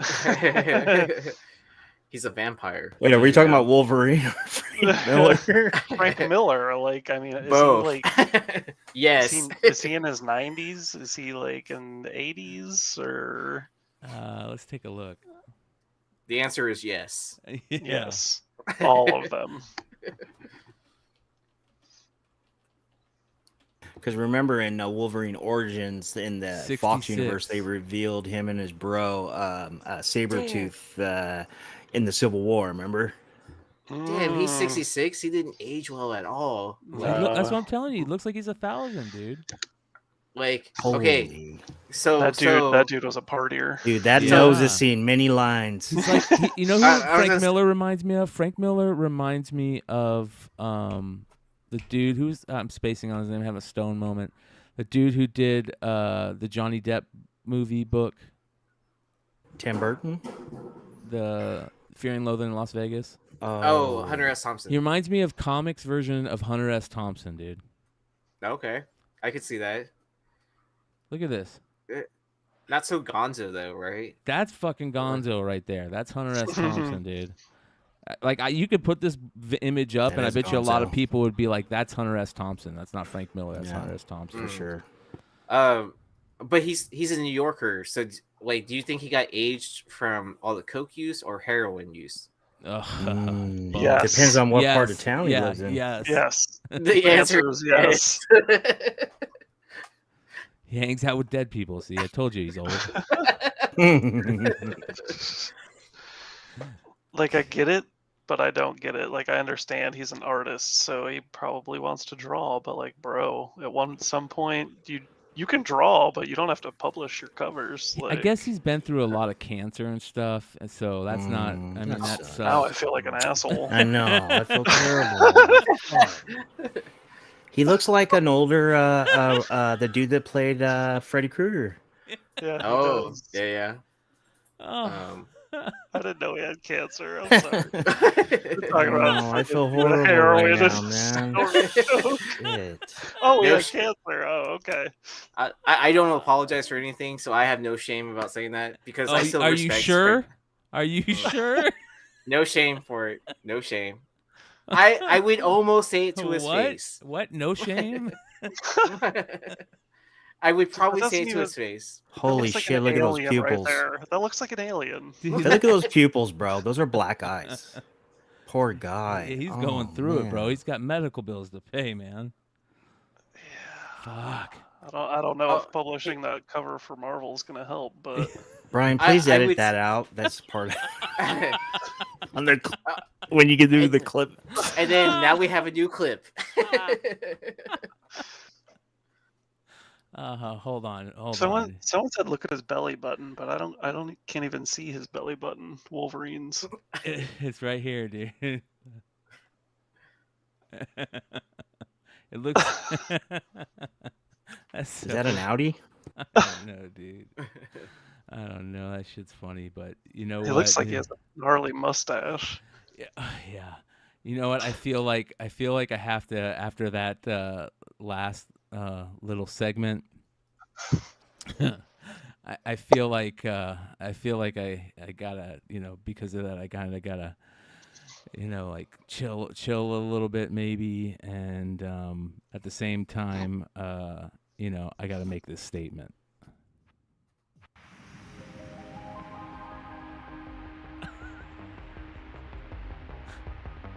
The following program deals with a controversial subject. The theories expressed are not the only possible interpretation. The viewer is invited to make a judgment based on all available information.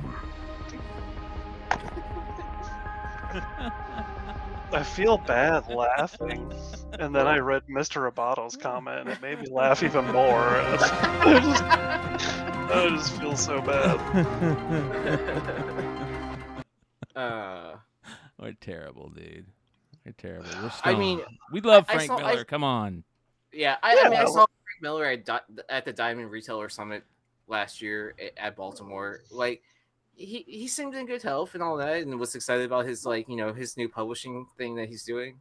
Yeah, he's making money. Hey, the Hive Boys had a signing with him, so he's Yeah, no disrespect. That we understand the guy's a legend. It's just when you can't draw anymore, you can't draw anymore, bro. Like, just have fun signing your name. At least he could draw. Yeah. I never could draw. Exactly. Yeah, I mean, remember when Hughes was slipping, but lately he's been really on fire. Maybe he, used that and got frustrated and used that anger towards his art, and now he's been doing good covers. I'm gonna have nightmares about Freddy Krueger. Yeah. Oh, I remember the actor's name now, Robert Englund. Yeah. There we go. Yes. All right, so we got some more fuckery going on with thieves. Nothing worse than thieves and liars, you guys. And there's been more thievery in the card world. This is Sierra Nevada Sports Cards that had some people break in the other night. Came through a wall from the vacant storeroom next to him, the vacant building next to him. Yeah. They send a kid through that hole? I don't know, dude. But wait till you I was see... like, what size rat came through that? Bro, listen to all the shit they lost. So they lost 2018 Topps Chrome Show High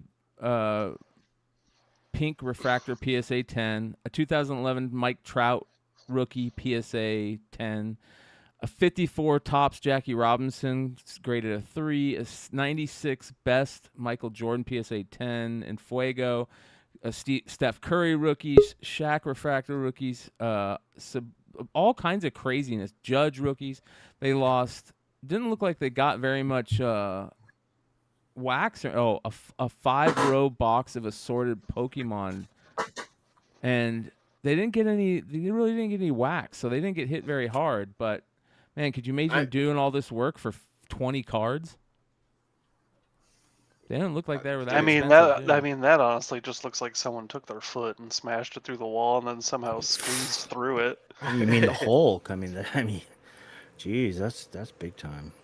I mean, do we think they would seal like sealed cases of stuff, right? Yeah, that's what I thought I was going to see, that's a a bunch good of point. sealed cases, but they it looks like it was a little shop. But man, this Or I guess they could lock up their product, their sealed product somewhere else or whatever, or in the safe. That was someone's first time B&E. Well, the thievery keeps happening, you guys, and this time it happened again in my hometown. This is in Phoenix. This guy is going around stealing from local comics and card shops. First he hit AZ Sports Cards in Phoenix and later tried the same at the Trading Card Club in Gilbert. Looks like he is in need of some fentanyl ASAP and meth. Yeah. I was going to say, he looks pretty meffed up. Yeah. So he got caught multiple times. People recognized him. I guess he was trying to sell a bunch of slabbed comics. He's holding a bunch of slabbed comics here that are stolen that he's trying to sell. He had a paper license plate on his car, and when he went out and they videoed him going out to his car, he pulled off the paper license plate. So this dude's making moves. Interesting fact. He's Frank Miller's meth dealer. Definitely. Yeah. When Adderall doesn't do the trick anymore. Yeah, that dude's says here go Frank Castle on him. I don't know about that, man. last time the Punisher was out here in Arizona, he almost killed a Power Ranger. So that was not a Bentley. That was a Genesis. There you go. There you go.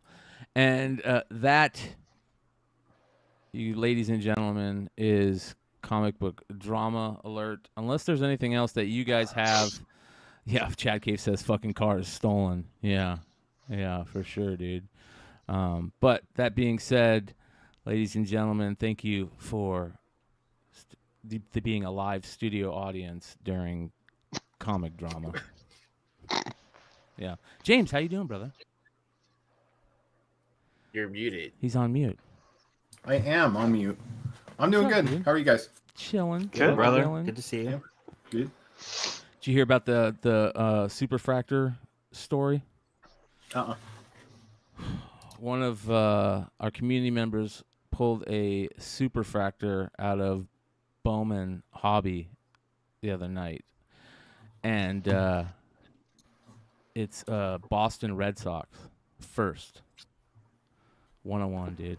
What is this? I mean, I don't even know what I mean, I see it, but what? I've never seen one, or maybe I have. What is it, Brian? Besides the obvious refractor, it's a 101, right? All of them are 101. So 101, it's gold like vinyl, and you can see it's got these like circles in it. See these circles? They have these like weird concentric circles in it, and it almost looks like metal, right? It's gold vinyl. You can see the 101 right here. They put it on the front of Bowman Chrome. This is the player. He's like a 18-year-old shortstop, Luis Ravello. Great autograph, great design. I mean, dude just nailed it. Look, you already found the buyer too. You know, I don't know a bigger Boston Red Sox fan than anyone else. Yeah, if he'll take cash and trade. Yeah, there you go. You hit me up. I'm gonna hook out some fat ass comic books and stack of cash. I think he is gonna send it in to get graded and shit. But no, he helped me first. Make me deal with it. Yeah. New comics this week. Did you guys get anything interesting or see anything interesting out of new books this week at all? No. Yes. From Wednesday, this last Wednesday. Yeah. Not me. Nope. I have not picked up my books yet. I dug the Scotty Young offerings we got this week. Yeah, the Venom. There's some really good Venom covers this week, bro. The samurai stuff. Samurai. Yeah, Venom. I pre-ordered that. That's I pre-ordered the Edge of Venomverse with the first Venom Samurai. I didn't know it came out this week. Okay, I gotta go by the shop then. What is it? Edge and by the way, Bird City Anthony was at my LCS today. Yeah, he's out. Oh, that's cool. Yeah, he's out there. I saw that. Oh, hanging out with like Tony Fleeks, huh? Let's see here. Yeah, I think like he's helping him out or something because TiVo was there and he put it on his IG and I was like, TiVo's signing. TiVo's like signing a book. Didn't Bird City do a book with TiVo and he's doing a signing. That's what it's for. It's for TiVo's doing a signing. Yeah, that's sick. Yeah. So we'll take a look at that here in a second. Extreme Venomverse #1. This is a great, just regular A cover. Killer. Mm-hmm. The 1 in 50 version of it is fucking amazing. That is just so good. And then the Scon variant is, got a person that hates homages and specifically hates these homages, talking about how good it is. Yeah. I like the Scotty Young though. I thought it was really underrated. The Scotty Young is out of the park good. Yeah. Even the Momoko is good. Good Momoko. Like every single one of these covers that we've shown are good. Every cover in this whole run right now is good. It's even got the Bird City. No, who did this? Greg Horn did this with somebody we know. Was it Bird City? Was it Wanted? No, it looks familiar. The artist. It is Greg Horn, and I want to say that was an early unknown book. Okay, all right. That's being released by Greg Horn himself as a foil, which is cool. There's this Lashley variant that's good. Everyone. There's the Stegman, the other variant for it, People are trying to put together these sets. So good job, Marvel, on, and look at the 1 in 25 too. Yeah. Oh, yeah. Sweet. Yeah, that's interesting. That's nice. Yeah, I really like this set, so I thought that they pulled it off well with that. What else do we get that was good? I really like the AHA. I was gonna say the silk. Oh, the silk. Yeah, the the Nakayama. Good call Nakayama. on that. Yeah. Yeah, we talked. Was there a about, store variant? I don't know. I like this. Oh wait, hold on. We'll go into the silk stuff for a second. All right, so the silk stuff. There's the A cover, which, it is what it is. But man, the Nakayama was on the Hot 10 last night. We talked about it. Yeah. I love the Bjorn Barons one, man. That's a cool awesome. one, too. Yeah, I like how they did the trade in the back, right? Yeah. Where it was that's like good eye. silk. Yeah. We were supposed to have an exclusive for this, but our artist told us he could do it, and then Marvel said he was too busy, and we only had one person we wanted to do a cover. So after that got shut down by Marvel, we were like, okay, not doing it. The Momokos are terrible on this. That's dude. trash. That's the Straight second trash. print. Here is the 1 in 100 Virgin. I'm glad I didn't go down that rabbit hole of collecting cherry blossom covers. Yeah. Wasn't that 1 in 100 card art that she did before, though? Isn't that? I feel like that's been used somewhere before. You might be right, bro. You might be right. There's the Momoko variant. You might be right. But I'm not a fan of those. What else really stuck out? It's Jeff. Oh, second print. Something epic really stuck out, man. So I'm really looking forward to reading this. Yeah, me too. And it's Jeff, the second print. Good call on that one. And also the AHA for Star Wars Hive Republic. Yeah. I feel like the AHA for the one, I think it was a 1 in 25, Brian. We talked about it last night, right? Yeah.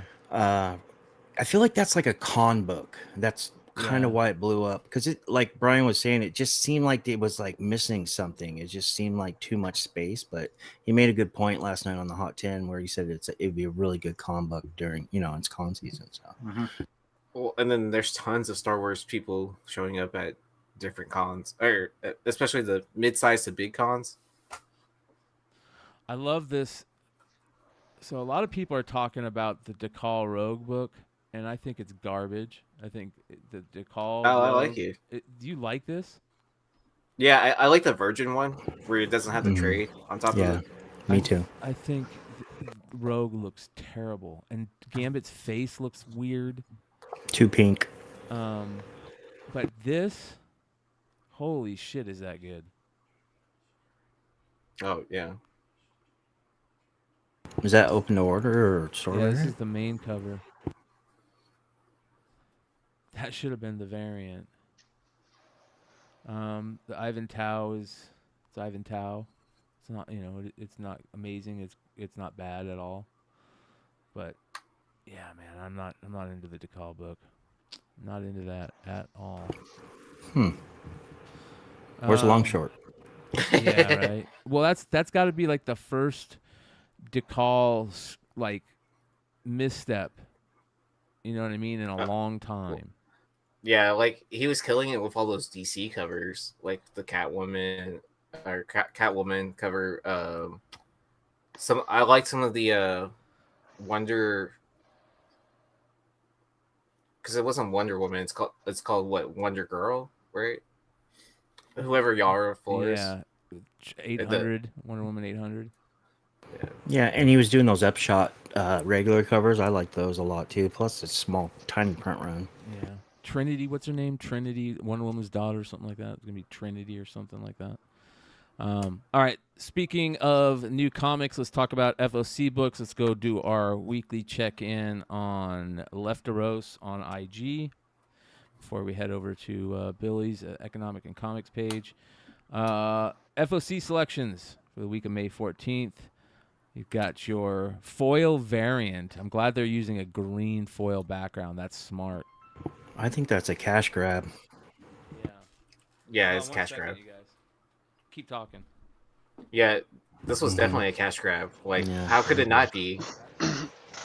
Yeah, when I saw this, I was like, didn't we just get this cover like not too long ago? Yeah, it was like back in November. But this is a I don't even think it's a comic. I think it's just like an art book or some shit. Yeah, like that. it's just an art book, and they put this cover in foil on it.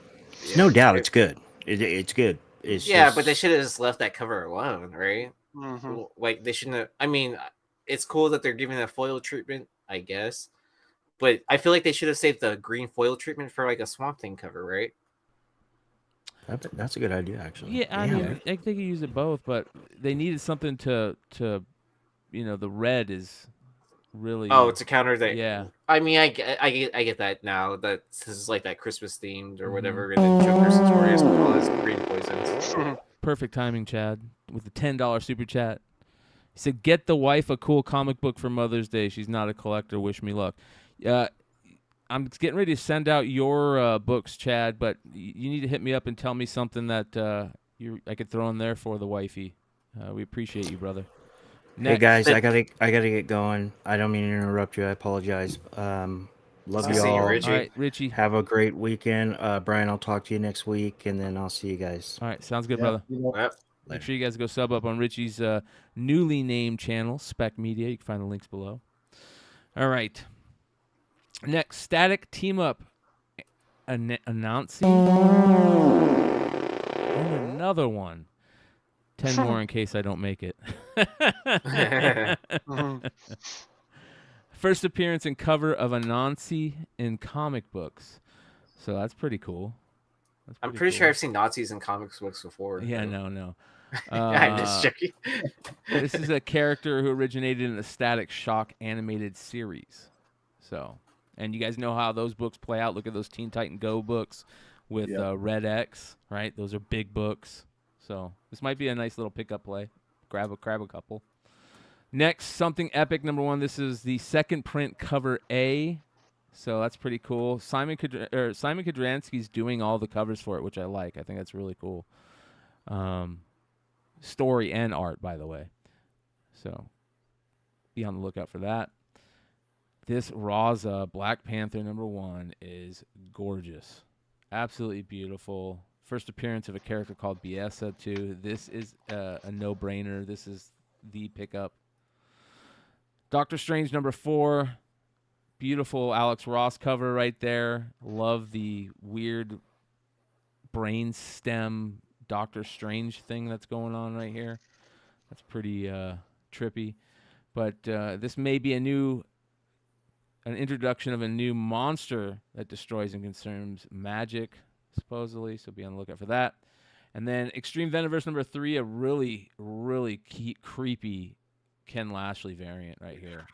Ken Lashley back to his good old self, just killing the covers. First appearance and cover of Madam Venom, another no-brainer. Yeah.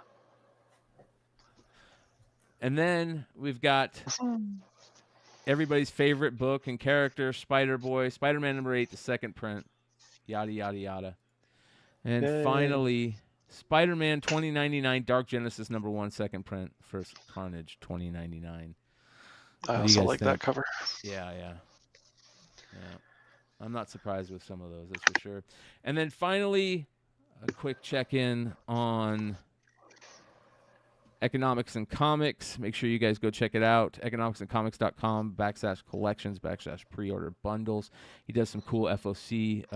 If you guys, you don't have to go to trek to your local comic shop to pick up your pre-order your books. You can do it anywhere now. I suggest doing that, but if you don't have one by you, go hit up a website like Economics and Comics or Bird City or somebody out there that has a good reputation in the community. So. All right, let's go back up here and go sort by alphabetical and knock this out real quick. We'll just go through them. If you guys see anything you like, let me know. You got some Superman books. We're doing another facsimile. The Amazing Spider-Man 27, Invincible Spider-Man homage. I hate having to say that. Is on FOC, so there you go. You can pick up the 3 cover pack there for cheap. That's an interesting Lucas Vernick variant right there. I'll keep an eye on that. You got an Archie homage to Indiana Jones. Some Betty Page stuff. You got the Art Germ black and white Batman cover for Robin. More Betty Page. The Black Panther. That's another good one too. I like the this. I'm starting to kind of like these Garcin variants, I guess they're called. Ooh, look at the Scotty Young too. Yeah, the Scotty one's young one is cool on that on Black Panther. Yeah, I would pick up those Black Panther books. Captain America Cold War Omega #1. That'll definitely be a talking point next week or when this comes out. And I bet you it will sell too. Captain Marvel 50, Elena Casagrande Woman of Marvel variant. That looks interesting. Here's more of the other Ryan Stegman variants that he's doing. You got a Torrin Clark Connecting Carnage book. Carnage 14 cover looks interesting. Captain Marvel #50 looks interesting. Cosmic Ghost Rider looks interesting. People are talking about this, the Dark Knights of Steel #11 cover. I think it's actually pretty terrible. This is interesting. DC Pride Through the Years #1. It's got an old school women Supergirl, Kate Kane Batwoman. That's interesting right there. Maleficent is coming back. Probably some cool covers in there. Does that look like J. Scott Campbell right there? Maleficent. Doctor Strange 4. You got a Clea variant for Derek Chu that we didn't see. I like the Edge of Spider-Verse Ron Lim's second print variant because of the dinosaur. You got the Extreme Venomverse 3 Stegman. Look at the Momoko for this.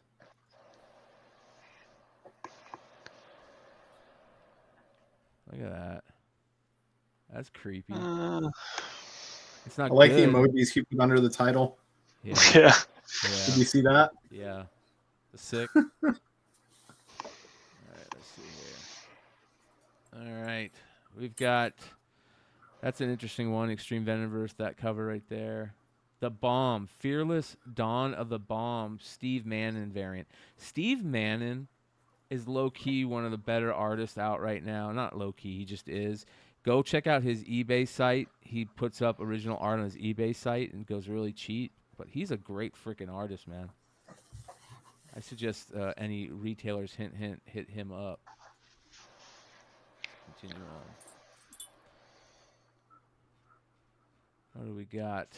The Fence, Redemption, bunch of variants. Flash 800 is coming out. There's going to be a bunch of variants for that, as you guys can see. Simone DeMeo. Otto Schmidt cardstock variant. Godzilla. Cover, this Joker cover is garbage. Okay, let me do this. Does this not look like it's AI? Oh. Look at a high-res version of this. And tell me this doesn't have the feeling of AI.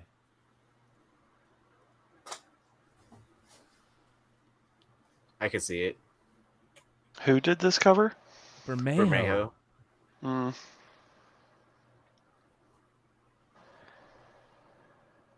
That feels. I don't know. I think it just looks like Bermejo's work. It does, but man, there's something about this that just makes me wonder. And that's the problem, right? Is that we're gonna see stuff that's gonna look like it that isn't, and we're gonna think weird of it. You know what I mean? Oh, I mean, there are artists out there that publish covers that don't. It's not fully AI, but they use AI, and they don't say they do. So. Yeah, you're right. You're right. You are correct. Junk Rabbit, Carnal Confessions, Lamentation.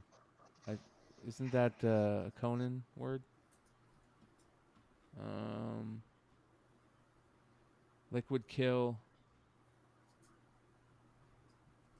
Lunar Lodge. Got some Dark Horse stuff. Masquerade. Noctera. Peacemaker. That's a skull cover there for Planet of the Apes. You got your Poison Ivy stuff. I've seen people talking about the Poison Ivy books a lot lately. Purgatory. A couple more to go here. Make sure you guys go check out Pete the website. economicsandcomics.com. Check out his YouTube. You got that Spider-Gwen Shadow Clones cover. That's interesting. The Greg Land Stupid variants continue. Those things they're reprinting Something Is Killing the Children 1? Yeah. Uh-huh.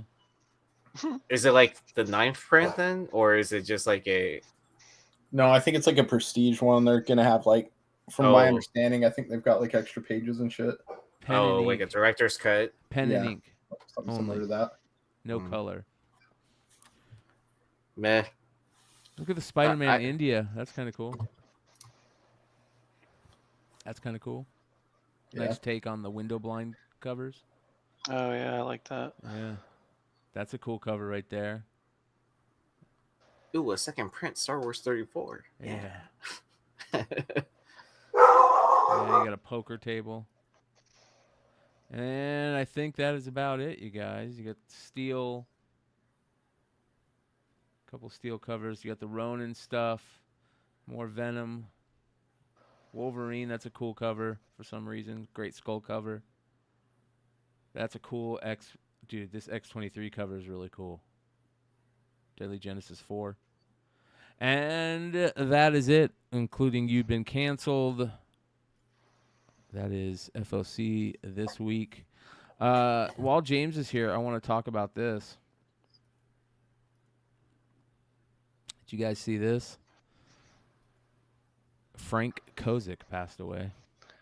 Super sad. Yeah.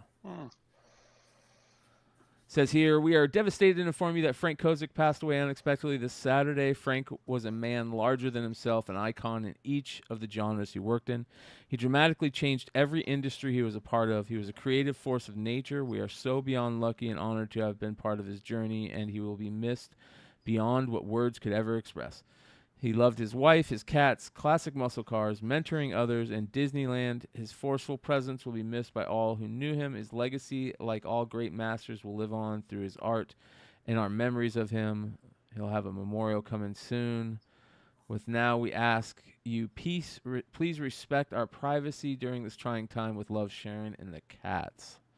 So, Frank Kozik, man, a legend. For those of you guys that don't know who Frank Kozik is, let me go ahead and remind you. One of the you've seen his concert posters at the very least. Yeah, one of the greatest concert poster and artist ever. Let me go ahead and do this. Let's go through some of his posters here. You guys definitely should recognize some of this stuff if you grew up in the 80s, dude. Look at this badass Primus poster here. He does these cool foil posters. But I remember Deftones posters. Look at this badass Soundgarden one, dude. Look at that. Yeah, that's sick.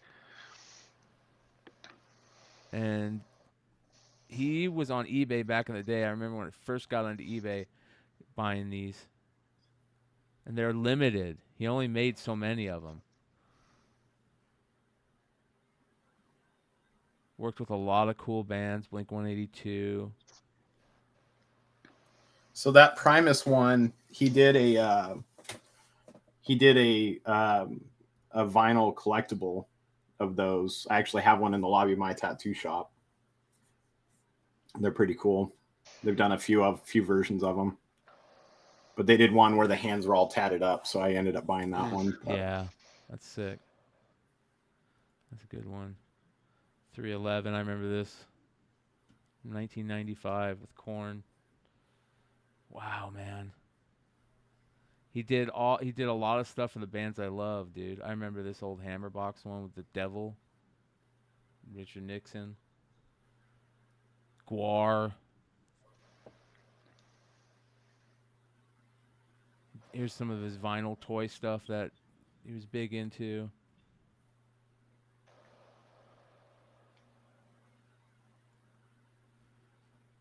Just classic 90s, early 2000s era art for me, man.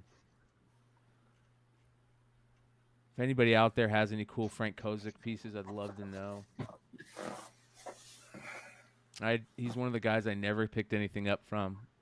I picked up stuff from a lot of other guys like Ron English, but never from Kozik. I might have some flyers, some Deftones stuff that I bought.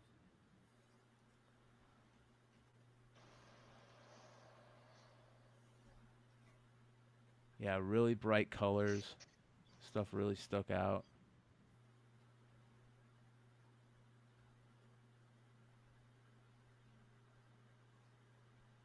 Wow. It's like running down memory lane for me, man.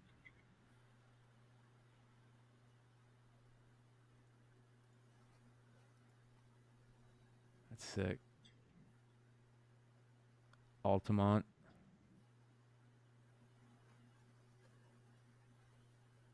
Bye. Yeah. He is passed away, so pretty sad. Let's take a quick look. I'm missing some of his really good ones. Remember this one.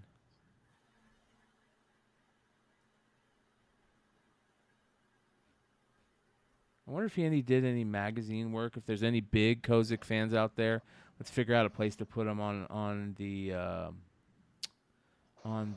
creators first list. More vinyl toys. Like these Star Wars toys. Here you go, James. Yeah. Yeah. So that is a bummer. What else do we got? All right. Check this out. This is badass. For anybody out there that has their own 3D printer and you do this type of shit, you fucking rule. Check this out.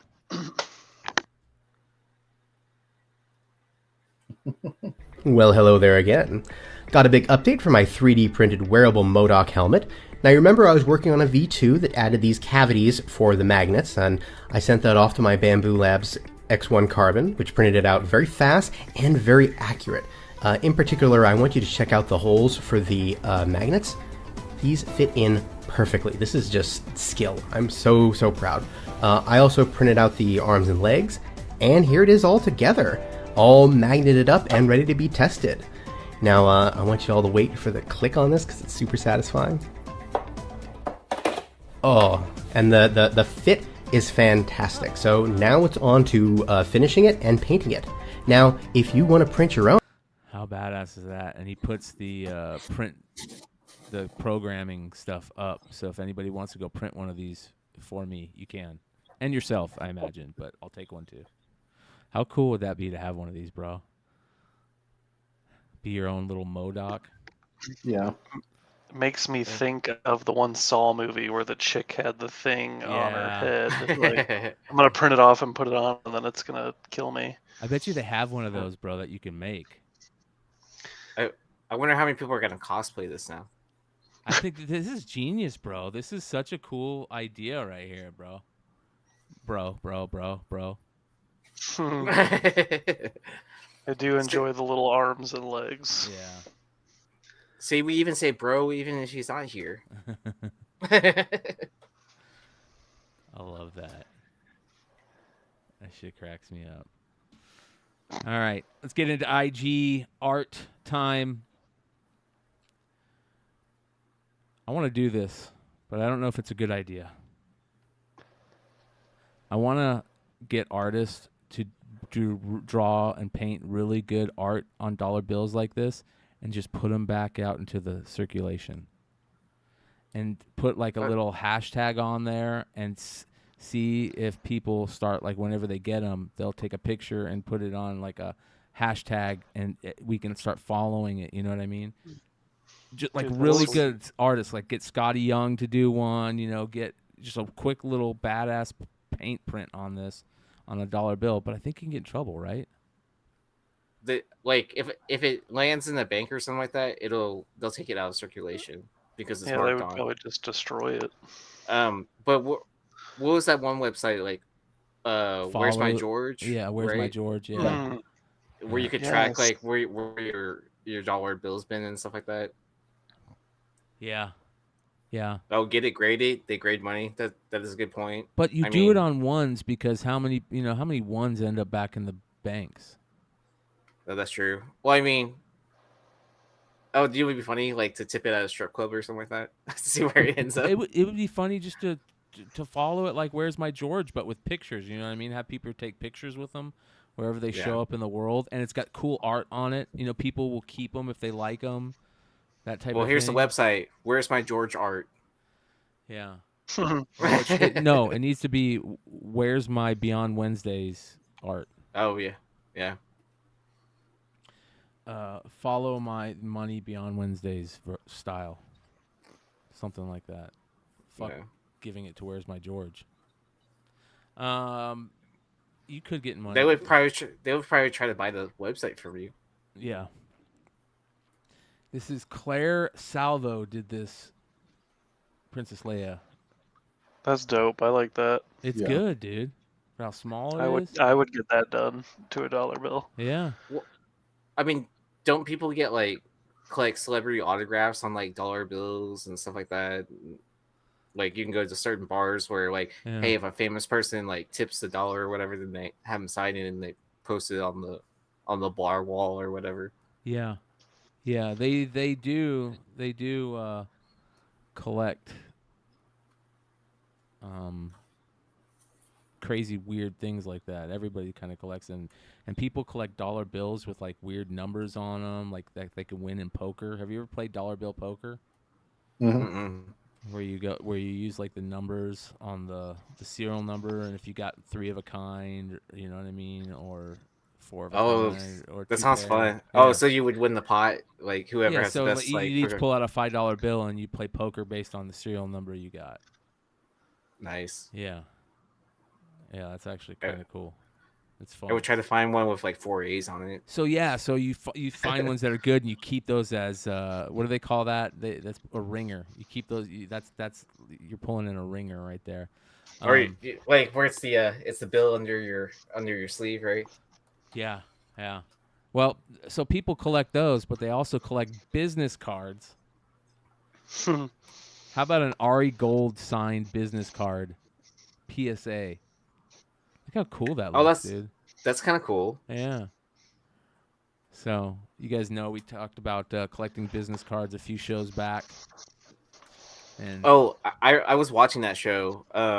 Someone said, "Oh, I wish I had a Patrick Bateman card." Yeah. There was a collectible mystery box that actually had a Patrick Bateman. Yeah, I have one somewhere. I have to find it. Hold on. Wait. I think it was the band box that did the Patrick Bateman business card.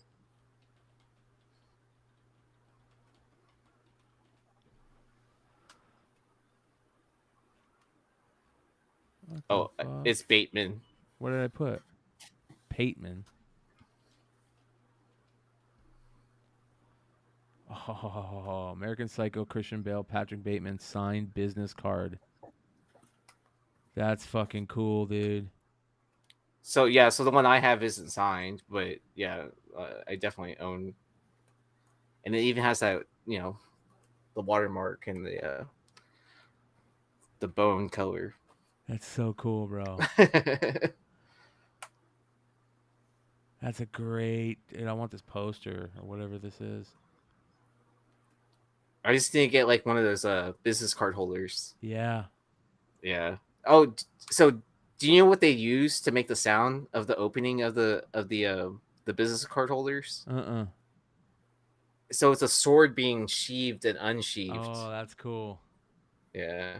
This is a cool little display of a framed American Psycho Patrick Bateman business card holder decor 3D art print. That's awesome right there, man. If you've never read the book, I highly recommend it. It's better than the movie. like 100 times better than the movie. Super dark, dude. They did this thing with a rat. That's crazy. I'll just say that. Yep. Look how cool that is, man. That's a cool display. I love type of shit like this.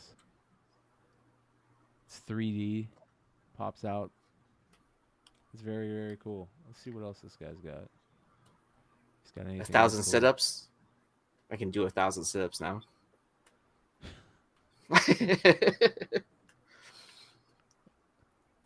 Oh, speaking of books last week, I love this right here, the D.B. Cooper police sketch. Warhol. Warhol style, yeah. Warhol. But speaking of books, did you guys see this? This is kind of cool. It came out this week.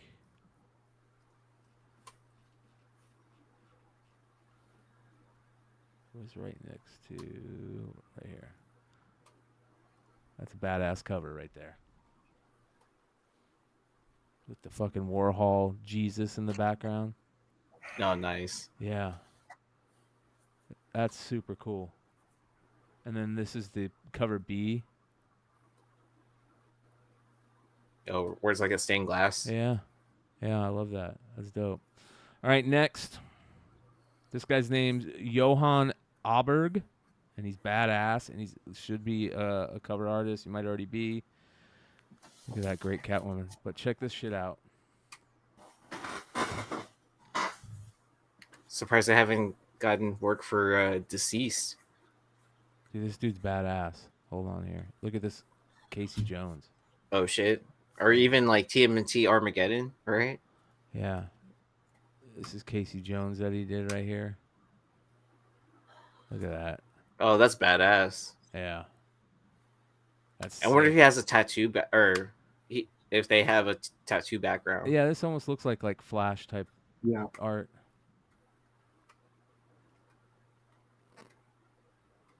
Look at that.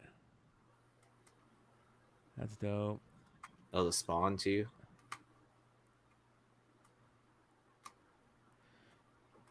Yeah, he's not bad. He's not bad. This is great. That would be the artist I get like that would be okay with at a tattoo convention or at a comic convention that's doing tattoos to do like their tattoo art, right?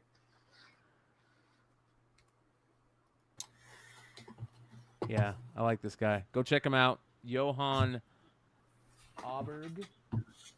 His IG is Cyber Nosferatu. All right, next. Paulo Pantalena. Pantalena on IG. Look at this shit, dude. He's got a very interesting style. There's something about it. Look at that. Oh, wow. Yeah. I've seen that before, I think.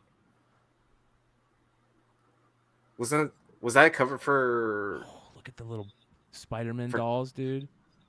Was that a cover for Comics Elite? I don't know. Might be. Chat, let us know if this is a cover for Comics Elite. I don't know. But this one's awesome. The little Spider-Man dolls. Mm. Yeah, this guy's badass.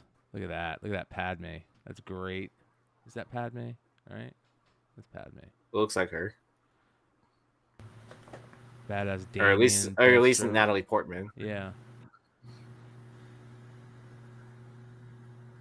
Deathstroke. Yeah, this guy's good. He's done comic art before. There's interior work, I guess. Wow. Yeah, this if he's not already been, look at that. Holy shit. That's badass. I mean, just of what you've shown so far, it looks like he's using that size, like that prints are on at the very least, right? Or what you would submit for art. This guy's probably already signed up on a contract with Unknown Comics or something. He's totally that type of artist. Wow. one of those under the radar artists that's like No. throwing out like really good pieces and that you could see Unknown doing the David Nakayama thing with, because he's got okay. that, where you could put him in that same pose, this pose right here, and just do a bunch of different characters, which he's kind of already doing. So, yeah, this guy's sick, man. Next, this guy, Lane Hersey. He does this badass Pink Panther art piece right here, and I love watching people paint like this. Oh, and like sped up videos? Just freehanding it like that, dude. You know what I mean? And being that good at it.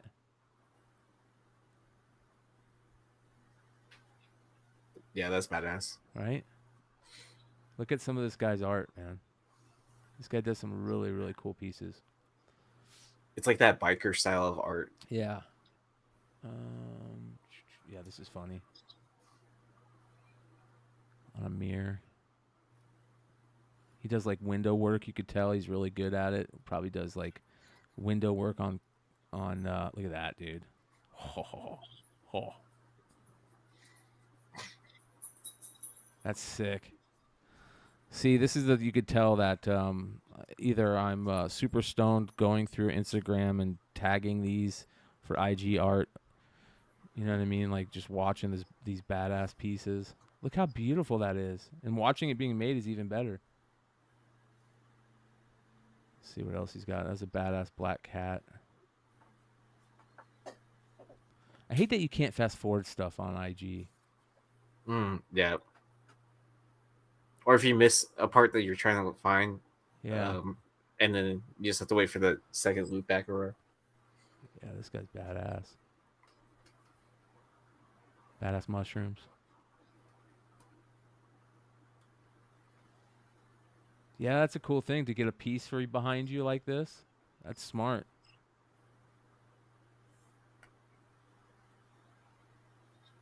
Oh, that's dope. That with the pink scorpion, pink and yellow scorpion. Yeah. Yeah, you can tell this guy's. What's up, Ryan? Yeah, if you see this guy at a con, you're buying something. This is the type of guy at a con that you're walking away with a piece. No doubt. All right, and then final art guy. He goes by More Horrific on IG. Look at this. It's a Casey Jones in carbonite toy or sculpture or something that he's making. He does these Teenage Mutant Ninja Turtles Star Wars mashups. Custom toy stuff, you guys, is really, really big right now, obviously, with the 3D art stuff. That's a very, very cool Nintendo piece right there, dude. Was that Spirited Away? What was that show that had that character that could do that? I forget which movie. Oh, yeah, it's Spirited Away. Yeah. Yeah. Look at this Kang as R2-D2, dude.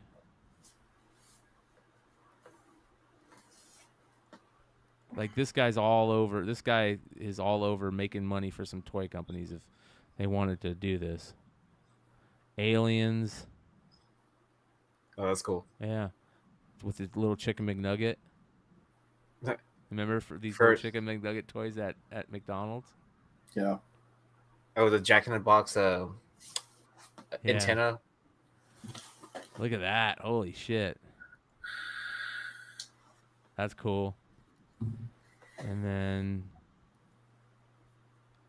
that's cool. So check them out. Love shit like this. More 90s and 80s nostalgia for you. Look at that. See the other forefathers as turtles. Where they at? What the fuck? That's kind of creepy. The shitty underwear makes it really creepy. So, yeah, this guy's badass. Go check him out. Go get some art done from him. That is our IG art section. All right. So, anything interesting going on? Anything we should target? Call in, you guys, if you want to call in. We dropped a Black Panther variant on the website. Hold on. Let's go take a look. They're lying. Yeah. Liars. I'm still waiting on it. Nice. Lobos. Yeah, he did a good job with it.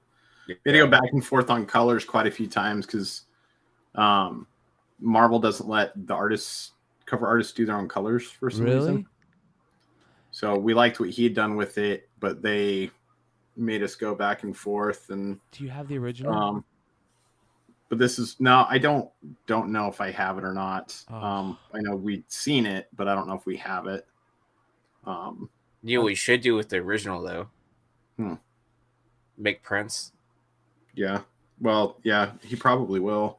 I mean, is he allowed to do something like that? Or limited numbers. He can do like less than 100 or something like that. Okay. Yeah. That'd be a cool convention thing. I'm sure he'll have some at cons. I think he might be doing Dallas. So don't forget. He'll definitely be at San Diego. Don't forget that 1% for the idea logos. Yeah. Yeah, so it's available now. We got signature series and blue labels, and we thought we priced it pretty fairly too. $30 for the set. Yeah, yeah. That's actually priced very well. Yeah, they're available now on the website. Go scoop them up, you guys. Hive Comics and nomoscomics.com. Nice little partnered exclusive. You know what I say? Yeah. I say fuck the other guy. Go to Hive Comics. Even though I don't know the other guy. Yo, I just want to say I got my email yesterday from Hive that my last Ronin 5s We're on the way. Finally. Yes, I'm so excited. So excited. Finally. Well, see, and the funny thing is those would be out to everybody. So they came in last week, which is amazing, right? Because you know we've been waiting. Those and the 4s. The 4s came in too, and we've been waiting on those for like over a year. But the 5s came in. Grades were fantastic on them. And then I ordered a bunch of shipping boxes because they're bigger slabs. You need a different box than what we normally do. Well, I ordered the boxes for delivery here, not Jonathan, and Jonathan's the one that was shipping them out. I had to order him some more, and so he gets them in on Tuesday. But in the meantime, he's been getting all of them prepped, like bubble wrapped, and so he's just got to plop them in the boxes, tape them up, and they're out the door. But so it'll be nice. They should all be out. I think everybody should have them in hand by end of next week, which should be really cool. Yeah, super excited. Yes, more and more books finally getting to where they need to be. Mm-hmm. That's a pain in the ass sometimes, man, with all the bullshit that goes on in the printing and the shipping and just the logistics nightmare. You know what I mean? So, all right. Before we get into the polls, I want to show something pretty interesting. I saw this on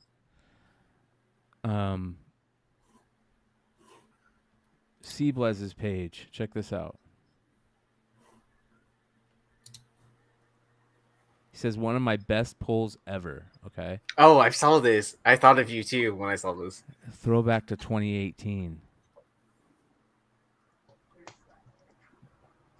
Auto.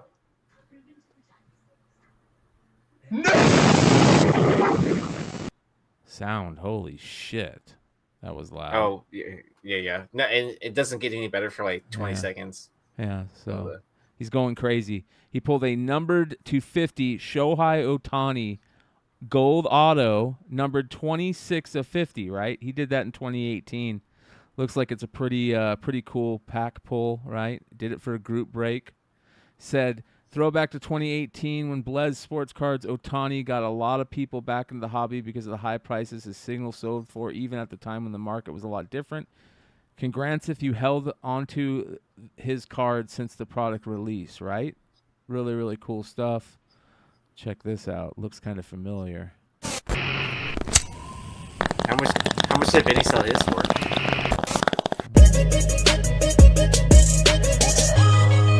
What's up, everybody? This is Bryan. You're watching Rip and Wax with Mac. This is our 2018 Bowman Jumbo Break from the Clutch Collectibles Discord server. Again, make sure that this is for 18 and over only. This is not a kid's video, and let's get into it. Greg Deichmann first, Bowman, Jose Trevino, Johan Mises, Jamani Jones. This is back to the paper. Yeah, you've got him in chrome and paper. Chrome and paper. All right, here we go. Now to our hit.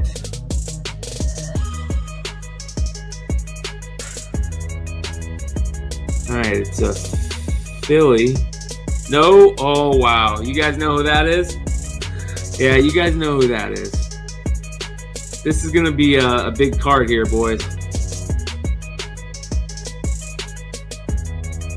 Boom! Shohei Ohtani, 30 out of 50. Gold auto right there. Gold auto. Wowzers. Wowzers. That's a big one, boys. Congrats. This is crazy. We're doing it kind of late, but we're going to knock it out. Whoever, if you're not here and you just hit that, you're going to wake up to be super, super stoked in the morning when you see this. Let me tell you. And the person that hit it was our boy Vinny. It's actually how I met Vinny. And I sent him in the mail a $43,000 card that day. So, yeah. Well, and I will say this, the one that you pulled, the auto looks a lot better than the one that Steve Les pulled. Yeah. Yeah, it's a little bit centered. It's darker. Yeah, like the lines are fully filled in. Yeah. So, yeah, Vinny got it graded a 10, and then he sent it to Golden Auctions. And a week after I made my $43,000 flip, he made his $43,000 flip. So, pretty amazing stuff. That was a long time ago. Shout out to the whole Clutch Collectibles crew. That was a great card find, but I don't know if it was as good as this or a good card pull. You guys tell me what you think out there. James is a Boston fan, I think. This guy, he says, so I bought a collection today. The cards are not in holders. Were a throw in. I didn't even look at them before I purchased them. Got home and holy shit. How about a numbered Tom Brady rookie out of 1,500? Whoa. Yeah. That's a big card right there. And let's keep going. How about, hold on. Let me go here. Show more replies. How about some more crazy pulls out of that same thing? Where are they? Why aren't they showing them? He also pulled some other crazy shit out of there. He pulled a... Here we go. Let's see here. Why aren't they showing it? I don't know why they're not showing it. Show replies. Pulled even more. He pulled like a Jordan rare insert out of it. He pulled a ton of stuff, but to find a Brady rookie like that, it's not unknown because you remember Brady was the last pick in the last quarterback taken that year. Nobody ever thought he was going to be anything. That's why he doesn't have that very many rookie cards. But yeah, that's pretty cool. And then finally, shout out to our boy, 78 points of articulation, another community member. He does this type of stuff, and I thought this was interesting. This is by Sydney Woodfield, and these are toys that are badass high-res pictures images like 78 Points does. These are badass. So many toys today just have so much posability that you could do all kinds of crazy shit to. Oh, yeah. Look at that. That's sick, dude. We need more stop animation videos, though, with these action figures since they're so advanced. Zombies, that's badass.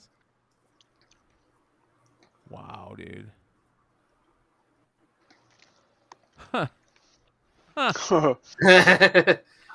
pretty good. Awesome, dude. That is great. So yeah, check that out. Sydney Woodfield on IG.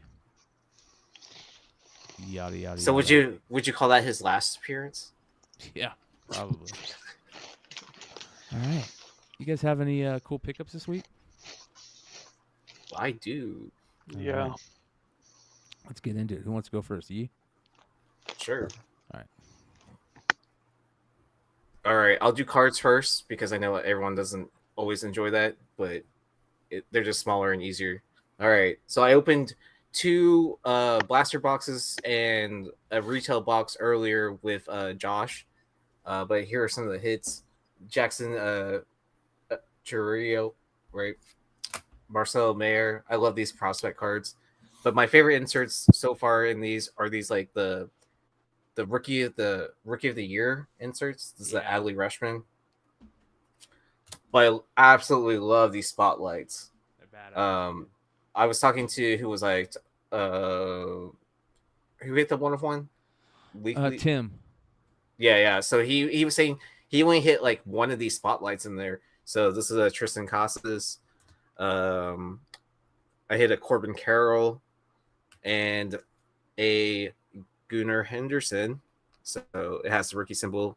I wish they were like a little bit more rare, I guess, or something. I don't know. They're nice cards, man. That's the important. They're very thing. nice, yeah. And then they all look pretty well centered and stuff like that. I'll have to get a closer look.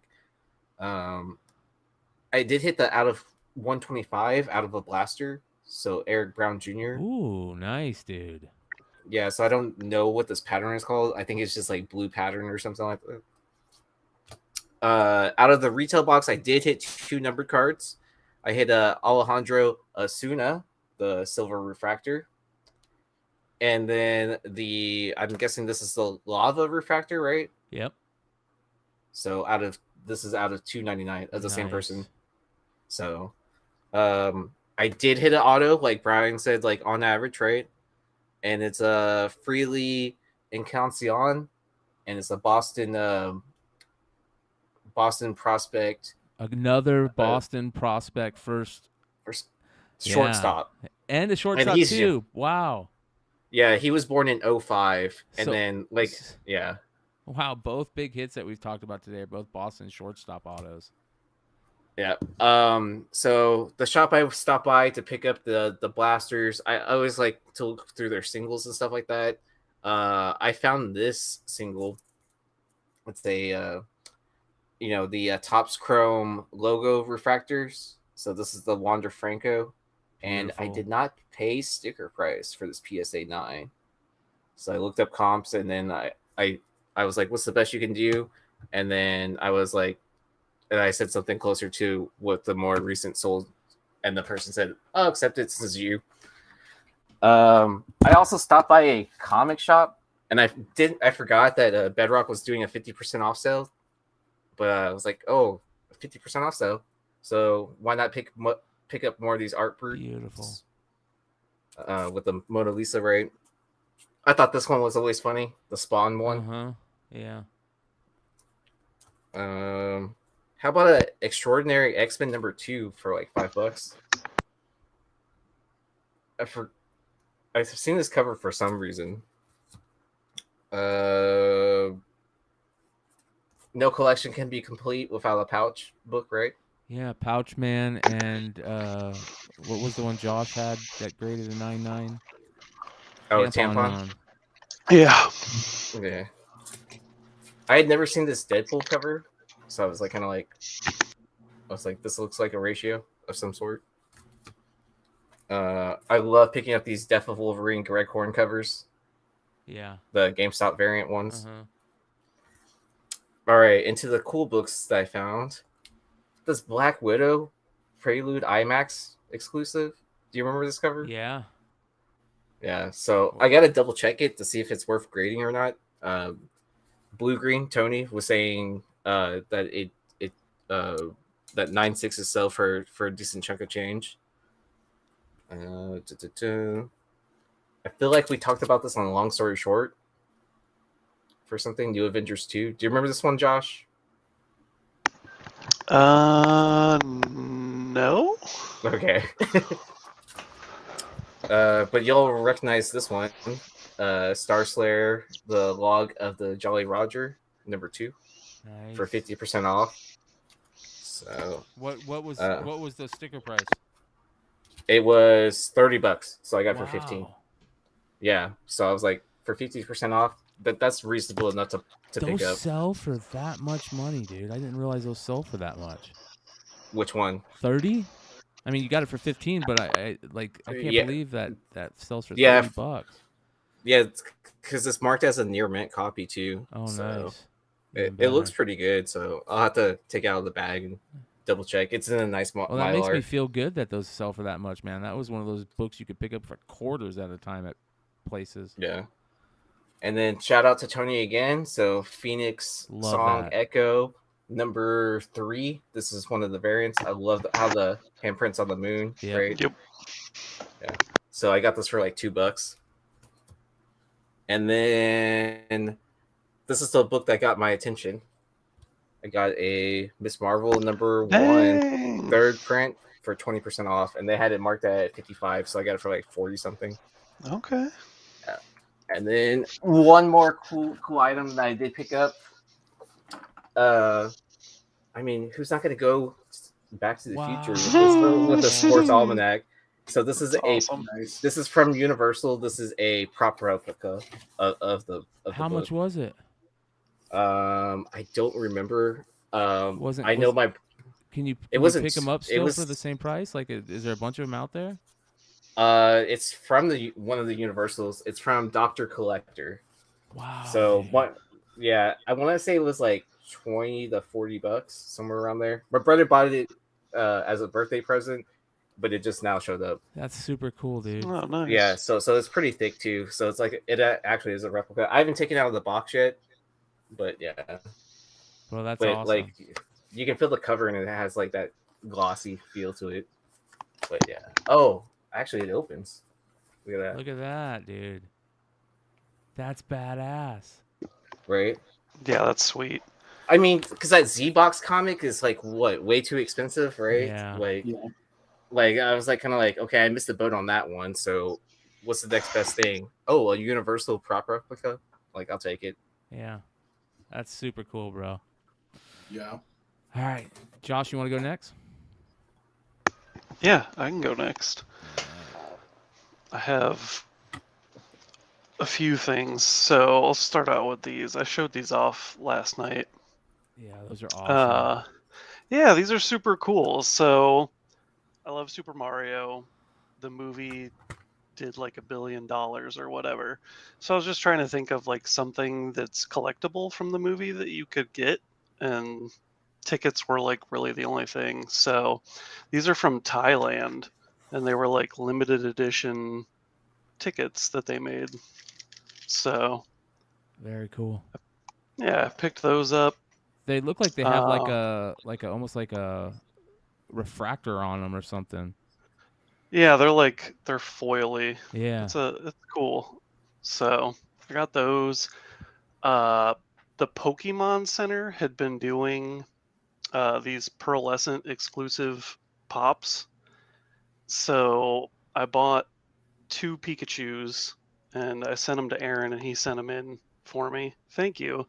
One of them came back a 9, but this one came back a Gem Mint 10. Ooh, that looks good. So dude. That looks really good. So I don't know what my life is anymore because now I'm buying pops and submitting stuff to PSA. Yeah, submitting stuff.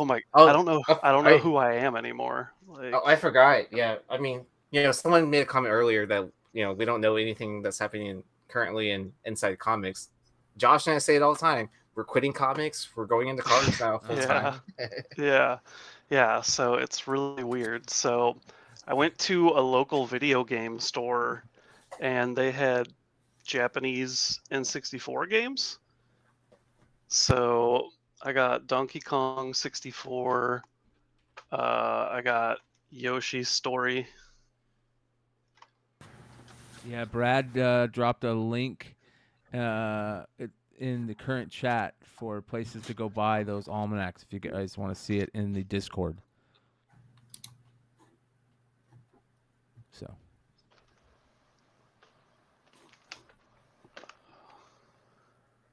Oh wow. Oh yeah, see, it was like it's right around $20, so it's not even that bad. Oh, nice. And then I'm trying to think. So I didn't show this off. I went to Disney World for vacation, and Hollywood Studios, they have like the Star Wars part. So you can build your own like droid. And this was like a bag that you got with it. So I built my own R-type. That's an astromech droid. That's badass, dude. Yeah, so I got to build this, and then you get to pick like a personality card to like put into it. So I picked, the First Order and all that, and so it's got a remote control. It's a remote control like bot that makes noises and stuff. So that's awesome. Nice. Yeah. Did you build a lightsaber too? No, dude, that was that was expensive. The lightsabers were like ridiculous. Like no. Like over $500? There were some that cost over $500, and I was like, no. That's crazy. Wow. So this is my last one. So I bought this foreign Spider-Man lot that sold on eBay, and this was one of the books that came with it. So this is in Hebrew. It's from Israel. And it contains Amazing Fantasy 15 and Amazing Spider-Man 1. So that's super cool. cool. Yeah, and it reads left to right, so the spine's on the opposite side. When did it come out? It came out in the 80s. It was by Kevin Comics. So that's dope. These books are insanely hard to get. That's sick, dude. Congrats. Not bad. James, you got any goodies? I got new art. Ooh. Let's take a look. Would you steal from Dinesh? Yeah. We have to know. Yeah. Oh, even framed too. I like it. Got another Brand Flakes piece. Oh, that's really cool. Oh, Yeah. That's great. That's sick. Yeah, did a dope job with it again. He'd done the outlines for it, and I think I can't remember the story behind it. Like either he started it and didn't have a buyer in mind for it yet, or something, or he did and they backed out or something like that, and so he posted it. And the second he posted it, I was like, I'm interested. I'll take it. So yeah, I'm all over that. You were just like claim as soon as you saw. It was just outlines, but I already knew, I already had a vision in my head of what it was going to be when it was done, because he did that Spider-Punk one I showed a while back, and he killed it. So I was just like, yeah, dude, I'll take it. Yeah, that's sick. For anybody that doesn't know, the links for the Discord are below. I changed up the Discord a little bit. Josh really helped me get this kind of started and it's set in a decent way. And then I decided I didn't want to have like categories for each show. So there's just one category for show stuff. So if you guys ever want to chat or drop links to us during the show, you can do it under the show segments and stuff category for current live show chat. That's where Brad dropped the link to the Sports Almanac. So if anybody wants to go check it out. There's also a link for show topic ideas. So if you guys have any ideas for any show topics or anything you want us to check out, drop it in there. This is for the any collectibles market data that you guys want to show me to put on the market report for Wednesday nights. This is a thing I have going with some of the artists that to help me try and think of some art ideas for the channel. I put some people in that. But here's a place for new artists. If you guys have anybody that you want me to key in on for the IG Art Spotlight or the Art Spotlight for the show, you can drop links of that in there. Of course, we have our comic drama alert segment that's always popping, so go check that out. That's a lot of fun. Speculation, you guys know how the drill on that.